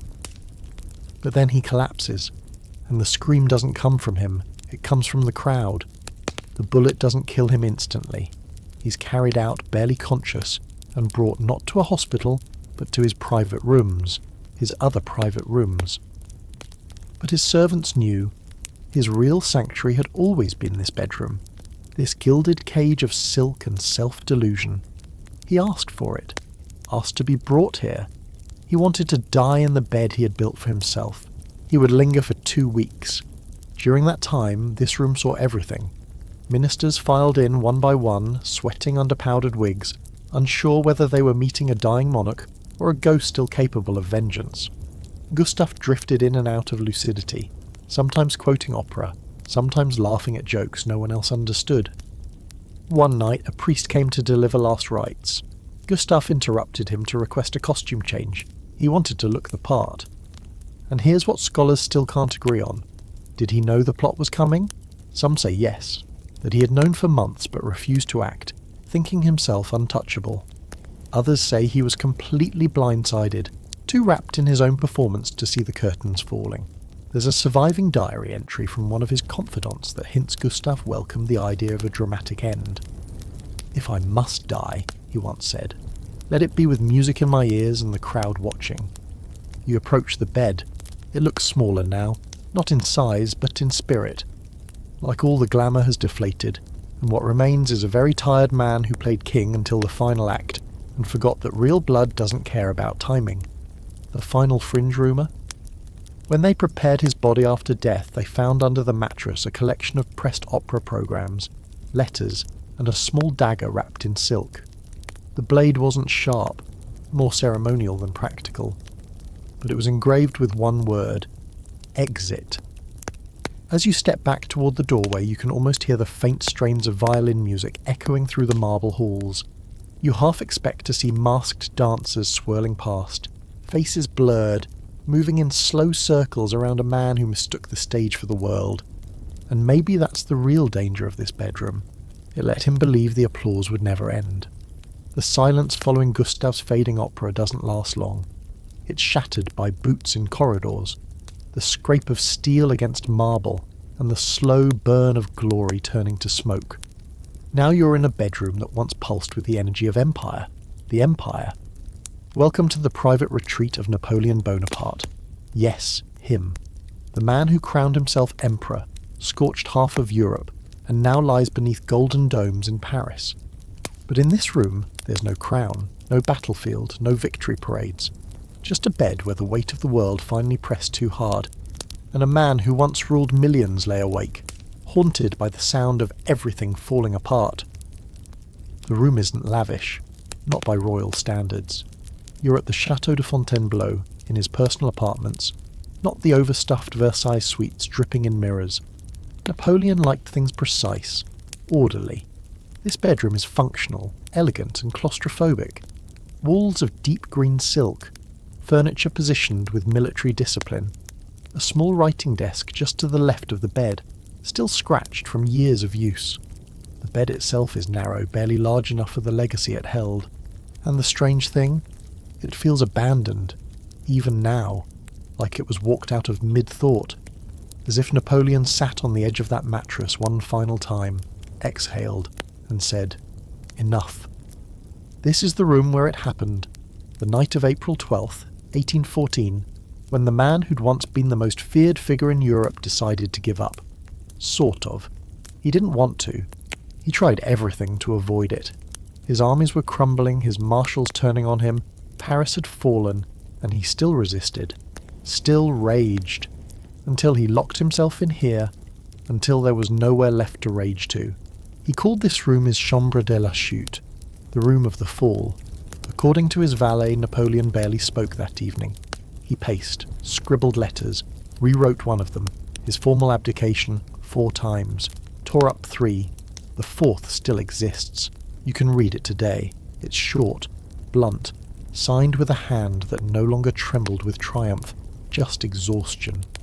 He slept very little that night. Instead, he drank heavily. Cognac. 2 full glasses. Then, hours later, he attempted to poison himself. That's the part no one likes to dwell on. The Emperor trying to end it here in this room, not on a battlefield, not before his troops, but alone. Fringe fact, Napoleon had carried a vial of poison with him for years, a contingency plan.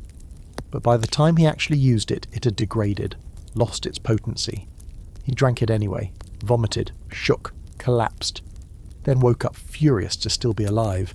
That spot just beside the bed, where he fell. You can still see the scuff in the wood floor, preserved under a discreet piece of glass, like even history couldn't bear to sand it out. But why this bedroom? Why not end it in his war tent, or in Paris, or on horseback in a blaze of glory? Because here, in Fontainebleau, he was alone with his failure. This wasn't the man in his imperial bedchamber with Josephine, surrounded by silks and perfumes. This was the stripped-down version, an emperor without an empire, left only with himself. His marshals had abandoned him. His wife and son were already gone, and this room, plain, harsh, merciless in its stillness, refused to flatter him.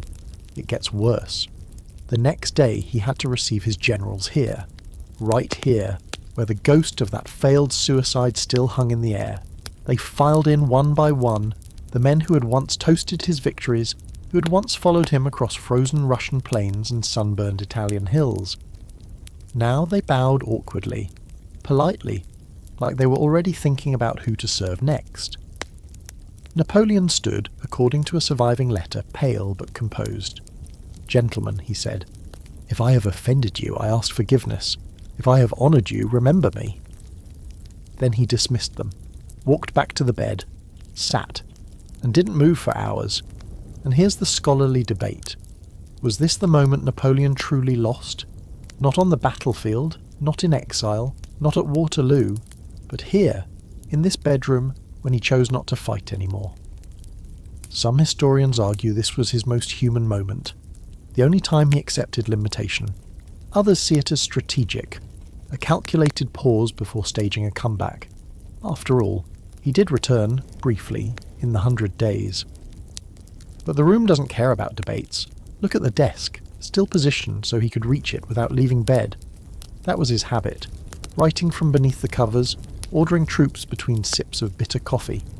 There's a water stain on the far corner from a cup left overnight undisturbed. It's been sealed under glass too. Tacky? Maybe, but kind of perfect. Fringe rumour? One of the chambermaids who cleaned the room after he left claimed she found strands of hair twisted into the pillow. Black, coarse, short. Not his. No one ever identified who they belonged to. Some think it was Josephine's, left behind from a visit years earlier. Others believe it was from a servant who dared to lie in his bed after he left. A private rebellion against fallen greatness. Napoleon's own words about this room are few, but in exile on St. Helena, he reportedly mentioned it once. That room at Fontainebleau. I slept, and the world moved on without me. That's the most painful part, maybe. The realization that no matter how much you conquer, the world continues, even when you stop. You walk to the bed and for a moment everything is still. You can almost feel him here, sitting at the edge, boots off, eyes bloodshot, the weight of an empire sagging his shoulders, not planning a campaign, not delivering a speech, just breathing. Barely. This isn't a war room. It's a tomb for dreams too large to carry. You step back. The candles flicker, though there's no breeze, and in the distance you swear you hear the echo of marching boots. Or maybe it's just your imagination, playing tricks in a room where ambition finally gave way to gravity. Because here, in this bed, Napoleon didn't sleep. He surrendered. The silence that follows Napoleon's ghost is heavy, like a cannon misfired, smoke without sound, just the dull echo of something that once mattered. But now you find yourself in a room where sound was forbidden, and silence was enforced like law. This is the forbidden inner sanctum of Empress Dowager Cixi of China, tucked inside the summer palace in Beijing, behind layers of gardens, courtyards and thick carved doors. This bedroom was more than a place to sleep. It was a stage, a trap, a place of power so tightly controlled that even whispers had to kneel before entering. You're in the late Qing dynasty now, 19th to early 20th century, and the empire is wobbling. Foreign powers have picked China apart like scavengers. Internal rebellions fester.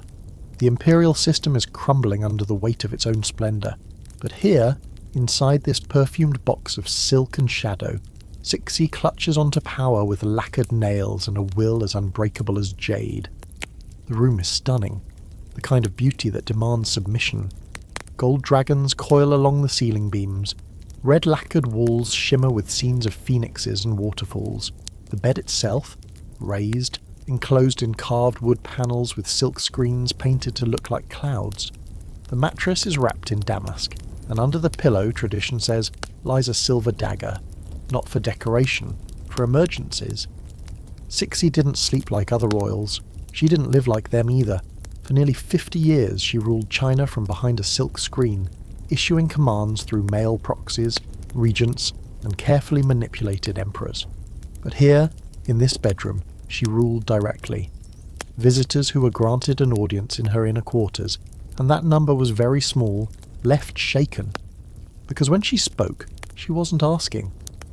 Fringe fact, Cixi slept with a loaded crossbow under her bed, custom built, easy to trigger, aimed at the door. It's not in the official records, of course. But years later, after the fall of the Qing, a servant-turned-witness described it in detail. Carved wood, iron bolt, and a tripwire that could be engaged if she pulled a tassel hanging from the canopy. One twitch of her hand, and the first person through that door would be skewered. A gift from a trusted eunuch, she kept it loaded at all times, and that says everything about this bedroom. Beautiful, yes. Regal, absolutely. But it's not built for rest. It's built for defense. Here's the twist. Cixi technically wasn't supposed to rule. She started as a low-ranking concubine. Slept her way up, yes, but not in the way you'd assume. She bore the emperor's only surviving son. That was the ticket. And when the emperor died, she moved into this room, next to the new child emperor's chamber, and never left. She named herself Empress Dowager, appointed herself co-regent, and then she began to remove anyone who didn't support her. You walk past the folding screens now. Behind one there's a vanity, still intact, lined with hairpins, jade combs, tiny porcelain pots of rouge and powdered pearl. She spent hours each morning here, even when she was in her 70s. Not for vanity, but for intimidation. When she received ministers from behind her screen, she wanted to look ageless, eternal, as if she was the empire. There are stories, half true, half chilling, of her having mirrors adjusted to make her reflection more severe, more divine. Scholars argue endlessly about who Cixi really was. Some call her a tyrant who resisted progress, squandered reforms and doomed the Qing.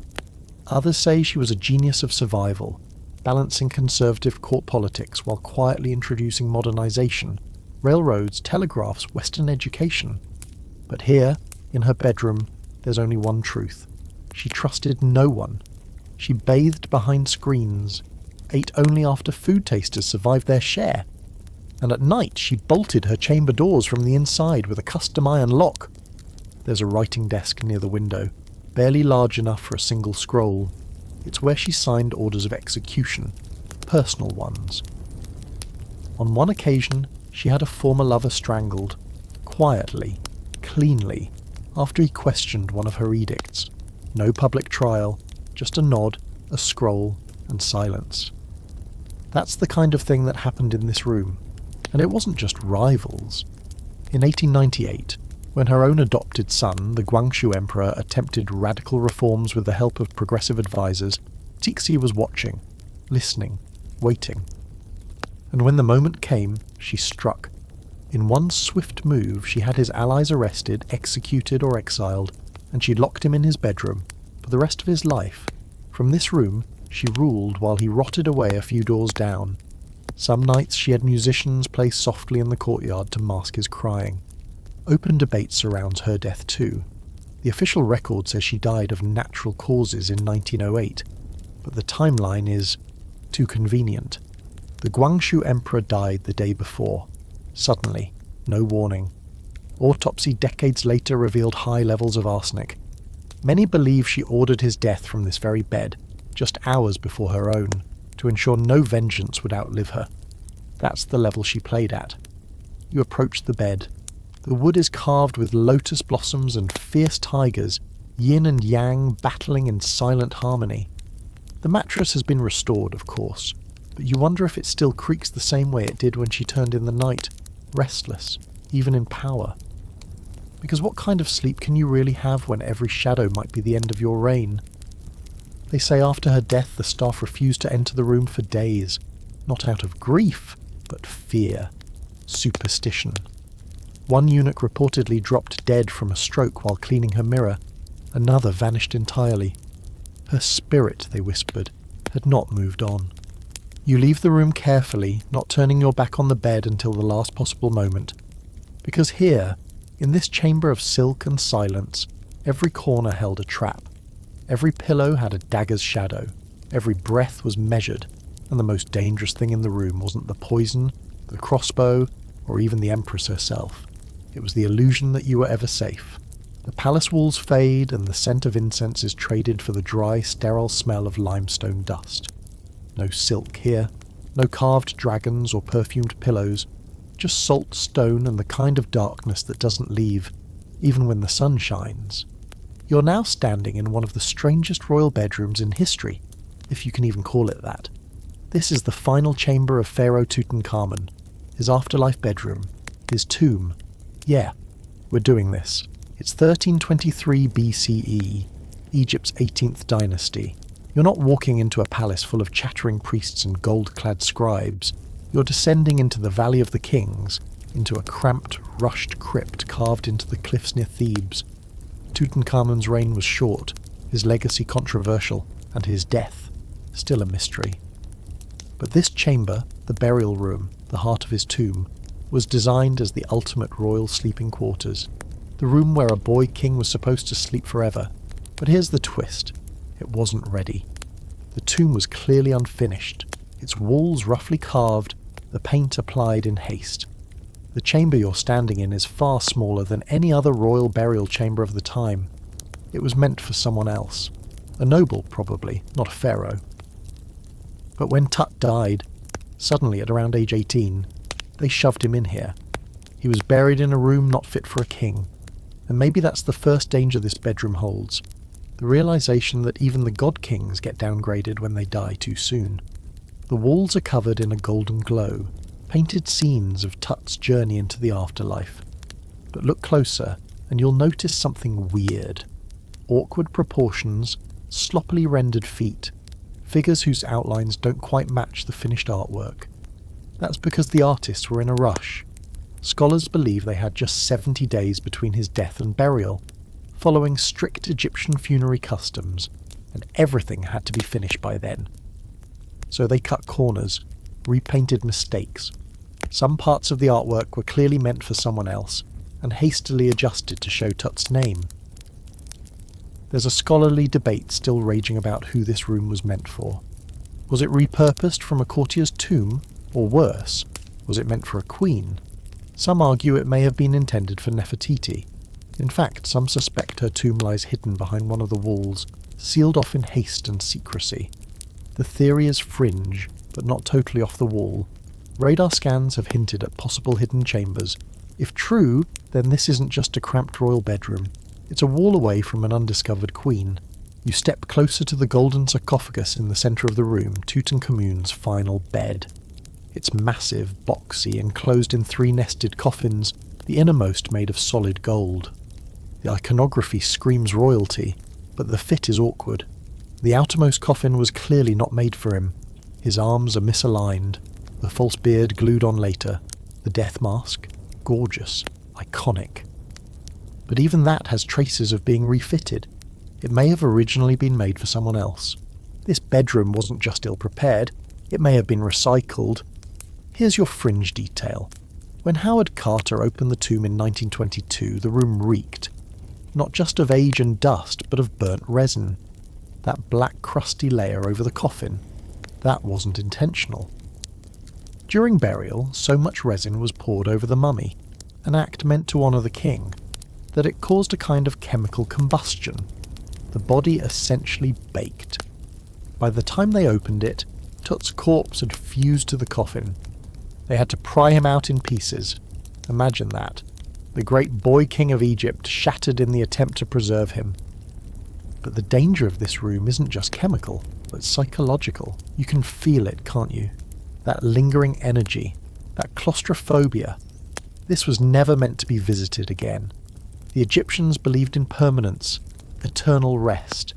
This bedroom wasn't a memorial. It was a sealed spell, a magic box. And then Carter came along and cracked it open. Which brings us to the infamous Pharaoh's curse. People scoff now, say it's coincidence, but the list of deaths after the tomb's opening? Weirdly long. Lord Carnarvon, the financier of the dig, died of blood poisoning shortly after the tomb was breached. His dog, thousands of miles away in England, reportedly howled and dropped dead at the same moment.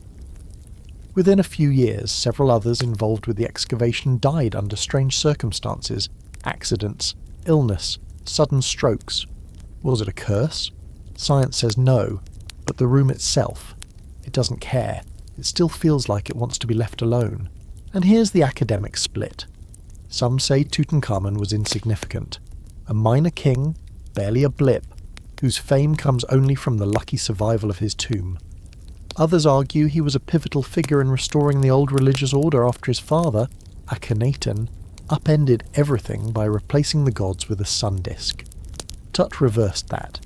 Maybe not by choice, he was a child, but still, he was the one who steered Egypt back toward the old ways, back toward rooms like this. As you step around the sarcophagus, your foot slides slightly in the dust. It's thick, even now, even after a century of foot traffic. That's how long it takes history to exhale. You glance at the walls again and notice something odd. One corner is darker than the rest, a shadow that doesn't move with your light, a smudge that no one has cleaned. A servant's fingerprint? A painter's mistake? Or something left deliberately? Because in Egyptian belief, a name must be spoken to live on. But a shadow, that's something else entirely. You back away from the tomb and it doesn't feel like retreat. It feels like permission, like something in this room allowed you to look, but not to stay. Not too long. Because this isn't a room made for sleep or even for death. It's a bedroom carved for eternity, and eternity doesn't like visitors. You climb slowly out of the earth, brushing off the weight of pharaohs and dusted curses, only to find yourself in a room no less oppressive, just dressed in velvet and candles instead of limestone and spellwork. You're in Russia again, but not the grand imperial halls of St. Petersburg. This time, you're far east, deep in the Siberian city of Yekaterinburg, and the room before you isn't a royal bedroom at all, not originally. It was a study, hastily converted, its furniture removed, its curtains nailed shut. But for one night, it became the most dangerous bedroom in Romanov history. This is where the last Tsar of Russia, Nicholas II, slept his final night, alongside his wife, Alexandra, their 4 daughters, and son. It's not marked with gold, There are no relics of empire here, just a bare room in the Apatiev house, nicknamed by the Bolsheviks as the House of Special Purpose, which already sounds like a euphemism for a horror movie you don't want to watch alone. By the summer of 1918, the Romanovs had been prisoners for over a year. They had been shuffled from palace to estate, watched constantly, cut off from supporters, and here, in this unassuming merchant's house, the last embers of their royal life were snuffed out. On the final night, Nicholas and Alexandra were told to pack. They were to be moved again, allegedly for their safety. The children helped fold clothes, Alexandra wrote in her diary. It was brief. The weather, the children's health, a mention of the boy, Alexei, having another episode of bleeding. The guards brought them here to the study-turned-bedroom and told them to rest. But sleep? No one really slept. The Tsarina sat beside her son. The girls whispered. Nicholas paced. He was reading a New Testament, a gift from his mother, and he kept it on the nightstand, right there, beside a glass of water and a single candle that flickered until dawn. Fringe fact, Alexandra and her daughters had sewn jewels into their corsets and undergarments. Not for glamour, for hope. They thought they'd need them in exile, perhaps in England or even America, but ironically those hidden jewels would become accidental armour. In the hours to come they would deflect bullets, prolonging the horror. You look around the room. It's small, claustrophobic. The wallpaper's long gone, the floors replaced, but photographs exist, and they show a space so bare it barely counts as a bedroom. A few cots. A single, low bed for the boy. No pillows, no decorations, just silence and shadow. You can almost hear the hushed prayers being muttered, whispers of the Orthodox rites. The Tsarina still believed they might be rescued, or traded. She thought Germany, her birthplace, would demand their release. She was wrong. In the early hours of July 17th, the guards knocked, told the family they were being moved again, even offered chairs to the Empress and her son, who was too weak to stand. The family dressed quickly. The daughters helped their mother. Nicholas carried Alexei, and they walked back into the bedroom they'd left just hours before, now emptied of cots and filled with armed men. And then it began. Scholars still debate the exact number of shots. The official count says over 70. Some accounts say more than 100. Nicholas was killed first, shot in the chest. Alexandra tried to shield Alexei and was shot in the head. The daughters didn't die right away. Their jewel-stuffed clothing acted like armour, and the bullets ricocheted or failed to penetrate. The guards panicked, switched to bayonets. The room filled with screaming, blood, smoke, chaos, all in a space no bigger than a suburban dining room. Afterward, the room was scrubbed. The floor stained dark with blood, later torn out, bullet holes plastered over. The house stood for a while, then was demolished under Soviet order. But people still came. Pilgrims, mourners, monarchists. The church later canonized the family, and now the site is a sacred space. A cathedral stands nearby, and the faithful still light candles where the bed once stood. But here's the unresolved debate. Who exactly gave the order? Most agree it came from the top. Lenin's name is often floated, though no direct evidence connects him to the execution. Others blame local authorities. The Bolsheviks feared the White Army, loyal to the monarchy, was closing in, and the Romanovs could become a symbol, a rallying cry. So they removed the symbol, quietly, completely, except that it wasn't quiet, and it was far from complete. One of the strangest details? The ceiling. Survivors, of the guards, not the family, reported that bullets ricocheted so wildly they struck the ceiling multiple times. When the house was examined later, investigators found bullet marks far above head level. Desperate shots, panicked shots, a frenzy, not an execution, and the echo of that moment still lives in the air. The kind of echo you can't paint over. You stand in the recreated room now because yes, they rebuilt it. Every year thousands visit this spot, and some say it's like stepping into a frozen moment. The air stills, time slows.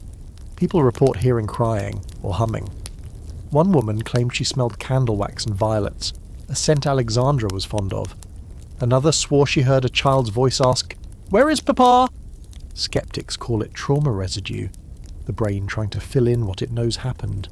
But this bedroom wasn't just a murder scene, it was the end of an empire. One family, one room, 70 bullets, and the Romanovs, once the rulers of the largest empire on earth, gone in a single suffocating act. You back away from the spot where the bed once was. The floor feels solid, but the story underneath is anything but.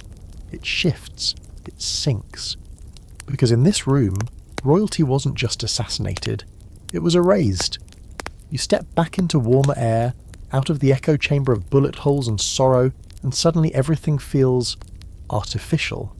Not fake exactly, but curated, shiny, overposed. You're no longer in a crumbling palace or ancient tomb. You're in a hotel suite, but not just any suite. This one's lined with gold trim, crystal ashtrays and floor-to-ceiling mirrors. It smells faintly of expensive perfume, stale smoke, and desperation under a satin sheet. Welcome to the last bedroom of King Farouk of Egypt, the man who threw the most extravagant tantrums in royal history and somehow still managed to die alone, face down in spaghetti. Yeah, it's that kind of story. The suite is in Rome now, Hotel Excelsior, once the crown jewel of Via Veneto glitz. But it wasn't always home. Farouk ruled Egypt from 1936 until 1952, a king in the age of radio broadcasts and looming revolutions. In his youth, he was idolised. Charming, dashing, Western educated, an image of modern monarchy. And then, well, things went sideways. Fast. This isn't the bedroom of a ruler. It's the crash pad of a man who'd already lost the throne and was now trying to drown the silence that followed. The carpet is plush, but faded. The bed is wide, larger than a king, custom-made to accommodate Farouk's size. Because by the end he wasn't just deposed, he was bloated, depressed, unravelling. Look to the nightstand. Two objects still sit in their preserved glass cases today. A silver cigarette case and a photograph of his daughter. The only thing, it seems, that managed to hold any real estate in his heart besides food and women. And yes, that's the quiet storm behind this bed. Farouk didn't fall to enemy swords or palace coups. He fell to appetite. Fringe fact. Farouk was rumoured to have owned the world's largest collection of pornography. Yes, that kind of collection. He also stole Winston Churchill's pocket watch, lifted from the British Prime Minister during a diplomatic meeting. Why? Who knows? Maybe it was a joke. Maybe it was impulse. Maybe it was just Farouk being Farouk, chaotic, indulgent, unpredictable. But this room isn't playful. It's tense. Like someone opened too many bottles and forgot how to close the door behind them. He came here after exile, first to Monaco, then to Rome, always dragging his wardrobe of silk shirts and unfinished memoirs. He would lounge in this very bed, propped up on silk pillows, flipping through European tabloids, circling his own name like he was still relevant. By then, Egypt had become a republic. Nasser had risen. The old world was gone, and Farouk was the last royal echo, eating himself toward oblivion. He spent days ordering room service, nights roaming the city's casinos, slept little, drank too much. He'd leave the curtains drawn all day. The staff started calling the suite the den. Most were afraid to enter without knocking twice, even if he'd called them. The reason? He was known to throw things, cutlery, champagne bottles, sometimes even furniture. Once, according to one housekeeper, he hurled a crystal lamp at the wall because his eggs were overcooked. Still, people came. Lovers, hangers-on, distant cousins. Anyone who thought a dethroned king might still have something to offer. And Farouk, he entertained them, gave away expensive gifts he couldn't afford, signed autographs, gloated about his old days on the throne, like a movie star replaying a scene no one remembered. But the real danger of this bedroom wasn't the threats, it was the rot, the slow kind, the kind that comes from no longer mattering. Here's the thing. Farouk may have been flawed, spectacularly, memorably flawed, but he was also a product of collision. The old Ottoman leftovers clashing with post-colonial ambition, Western luxury crushing traditional obligation. He was caught between past and future, and when he couldn't pick a side, he just ordered more dessert. And dessert was his downfall. Let's talk about that death. July 1965. He dines at a Rome restaurant called Il Ristorante La Scalinatella. Farouk gorges himself on oysters, lobster thermidor, grilled lamb, pastries, and enough Coca-Cola to drown a small nation. Then he returns here, to this suite. Not for sleep, for one last snack. And here comes the detail historians debate, because it's so absurd it almost feels made up. According to multiple reports, Farouk sat on this bed with a plate of spaghetti, covered in butter and garlic when he suddenly slumped forward. Heart attack. Instant. He fell, face down, into the plate. When staff entered, he was motionless, dead at 45, surrounded by half-eaten food, silk sheets, and silence. Some say it wasn't a heart attack. They whisper about poison, about NASA sending assassins, about revenge, but no one ever proved anything. No autopsy was demanded. The former king was flown back to Egypt in a gilded coffin and buried with honours, because even when we depose royalty, we never really know what to do with them once they're gone. And this bedroom, it's still here. Part of the hotel's preserved suites. You can stay in it if you have the money. Some guests ask for it specifically, others refuse. One tourist claimed he woke up at 3 a.m. to the sound of chewing. No one else in the room. Another said they found butter stains on the pillowcase, freshly pressed. The hotel says it's nonsense, but the staff always looks uneasy when they talk about it. You sit on the bed, right where he did. It's too soft. The kind of softness that makes it hard to get back up again. That's what got Farouk in the end. Not a revolution, not politics, but comfort. This bed was his last throne, his final stage, and like so many royal beds before it, it tells a story not of glory but decay. Because sometimes the most dangerous bedrooms aren't full of assassins, they're full of mirrors. You've made it through poison-tipped pillows, silken war rooms, tombs that smother, and hotel suites that smell like decline. But now, for your final descent, we're heading not backward in time but sideways, into a kingdom that never existed, or rather one that imagined itself into existence. You're standing in a castle carved out of fantasy, excess, and total detachment from reality.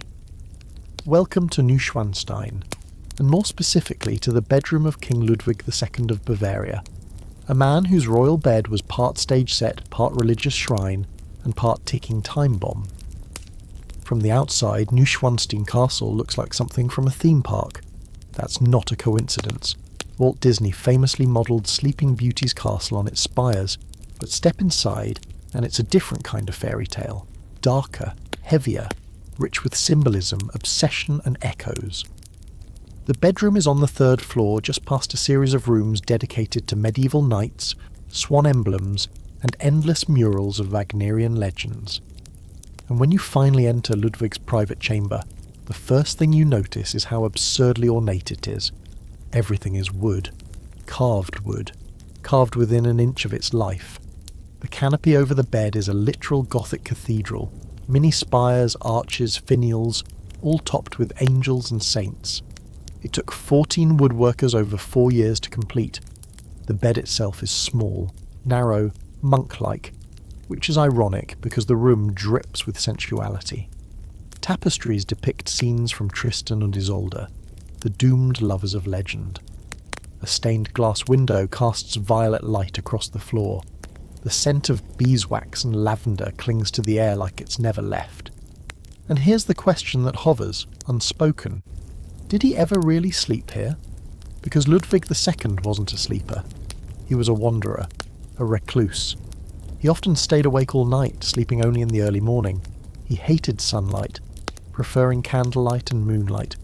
Most of the castle's windows were designed so he could stare at the mountains in near silence, alone with his thoughts, his fantasies, and his ghosts.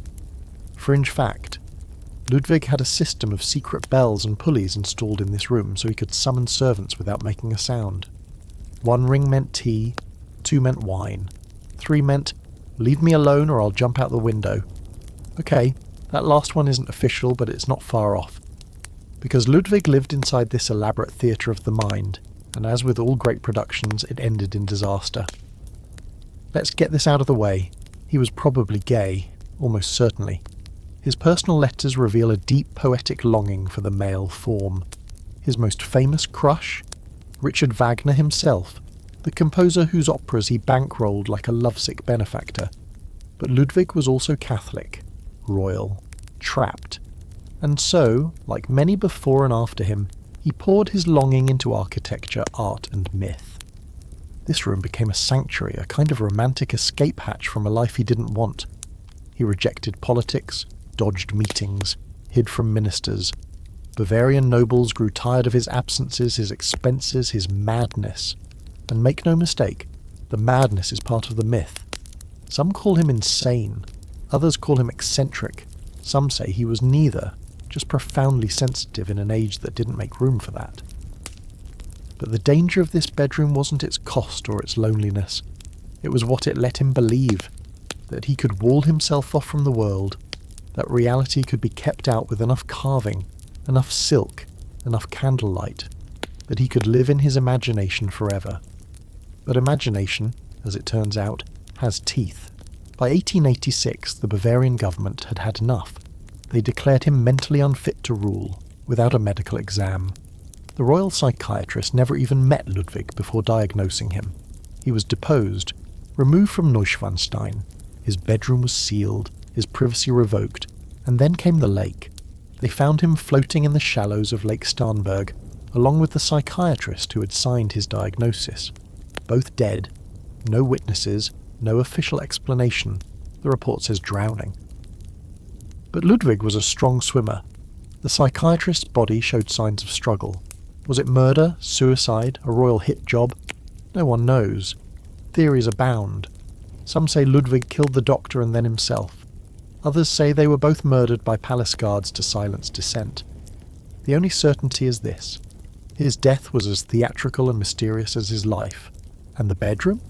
It remains untouched. Preserved like a set waiting for the lead actor to return. Tourists walk through it now, speaking in hushed tones. Some swear they hear footsteps behind them when the room is empty. One guide reported finding candles burning in the sconces before opening hours. No explanation, just warm wax, fresh drips. There's one final detail here, an inscription carved into the wood above the bed's headboard. Latin. Amor et mors, love and death. No one knows if Ludwig ordered it, or if it was added later, but it's fitting. This was a room built on longing, not logic. A room that was never meant to protect him, but to enshrine him, like a cathedral for a saint who never made it to heaven. You stand at the edge of the bed now. The wood smells like pine and old varnish, the kind of scent that never really leaves. It's quiet, too quiet, like the room is waiting for something, or someone. Because this wasn't a royal bedroom, it was a confessional, and sometimes the most dangerous thing about a room is how much of yourself it reflects. So here we are, back at the edge of our own bed, blinking at the dark, the weight of centuries still curling around our shoulders, like a royal robe too heavy to wear. You've wandered through poisoned pillows and gunshot echoes, through blood-soaked carpets and cathedral-carved headboards. 30 rooms, 30 rulers, not one of them truly safe between the sheets. And what did we learn? That bedrooms are rarely what they seem. They promise softness, safety, dreams. But time and again they're where the mask slips, where the desperate whisper their last orders, where emperors weep, kings unravel, queens take aim, and pharaohs are preserved like afterlife dolls. Behind all the silks and velvet and gold thread embroidery, these rooms held something far sharper. Truth. It wasn't always the crown that was dangerous, it was proximity to it. Stand too close to a ruler in their most private chamber, and you might end up stitched into the walls of history, or into the mattress, sometimes both. Because royal bedrooms? They're not made for comfort, they're made for performance. Even in the dark, someone is always watching. Sometimes it's the staff, sometimes it's the enemy, and sometimes it's just your own legacy, staring back from the shadowed mirror above the firelit hearth. So now, with your pulse settling and your mind still tiptoeing through candlelit corridors and thunderous silence, here's your cue to let it go. You're not in a palace. No one's slipping poison into your tea or sealing your door shut before dawn. Probably. Just breathe. Because the real danger tonight isn't ghosts or curses or silk-covered regrets. It's staying up too late thinking about them. So shut your eyes, lie still, and dream like you rule nothing at all.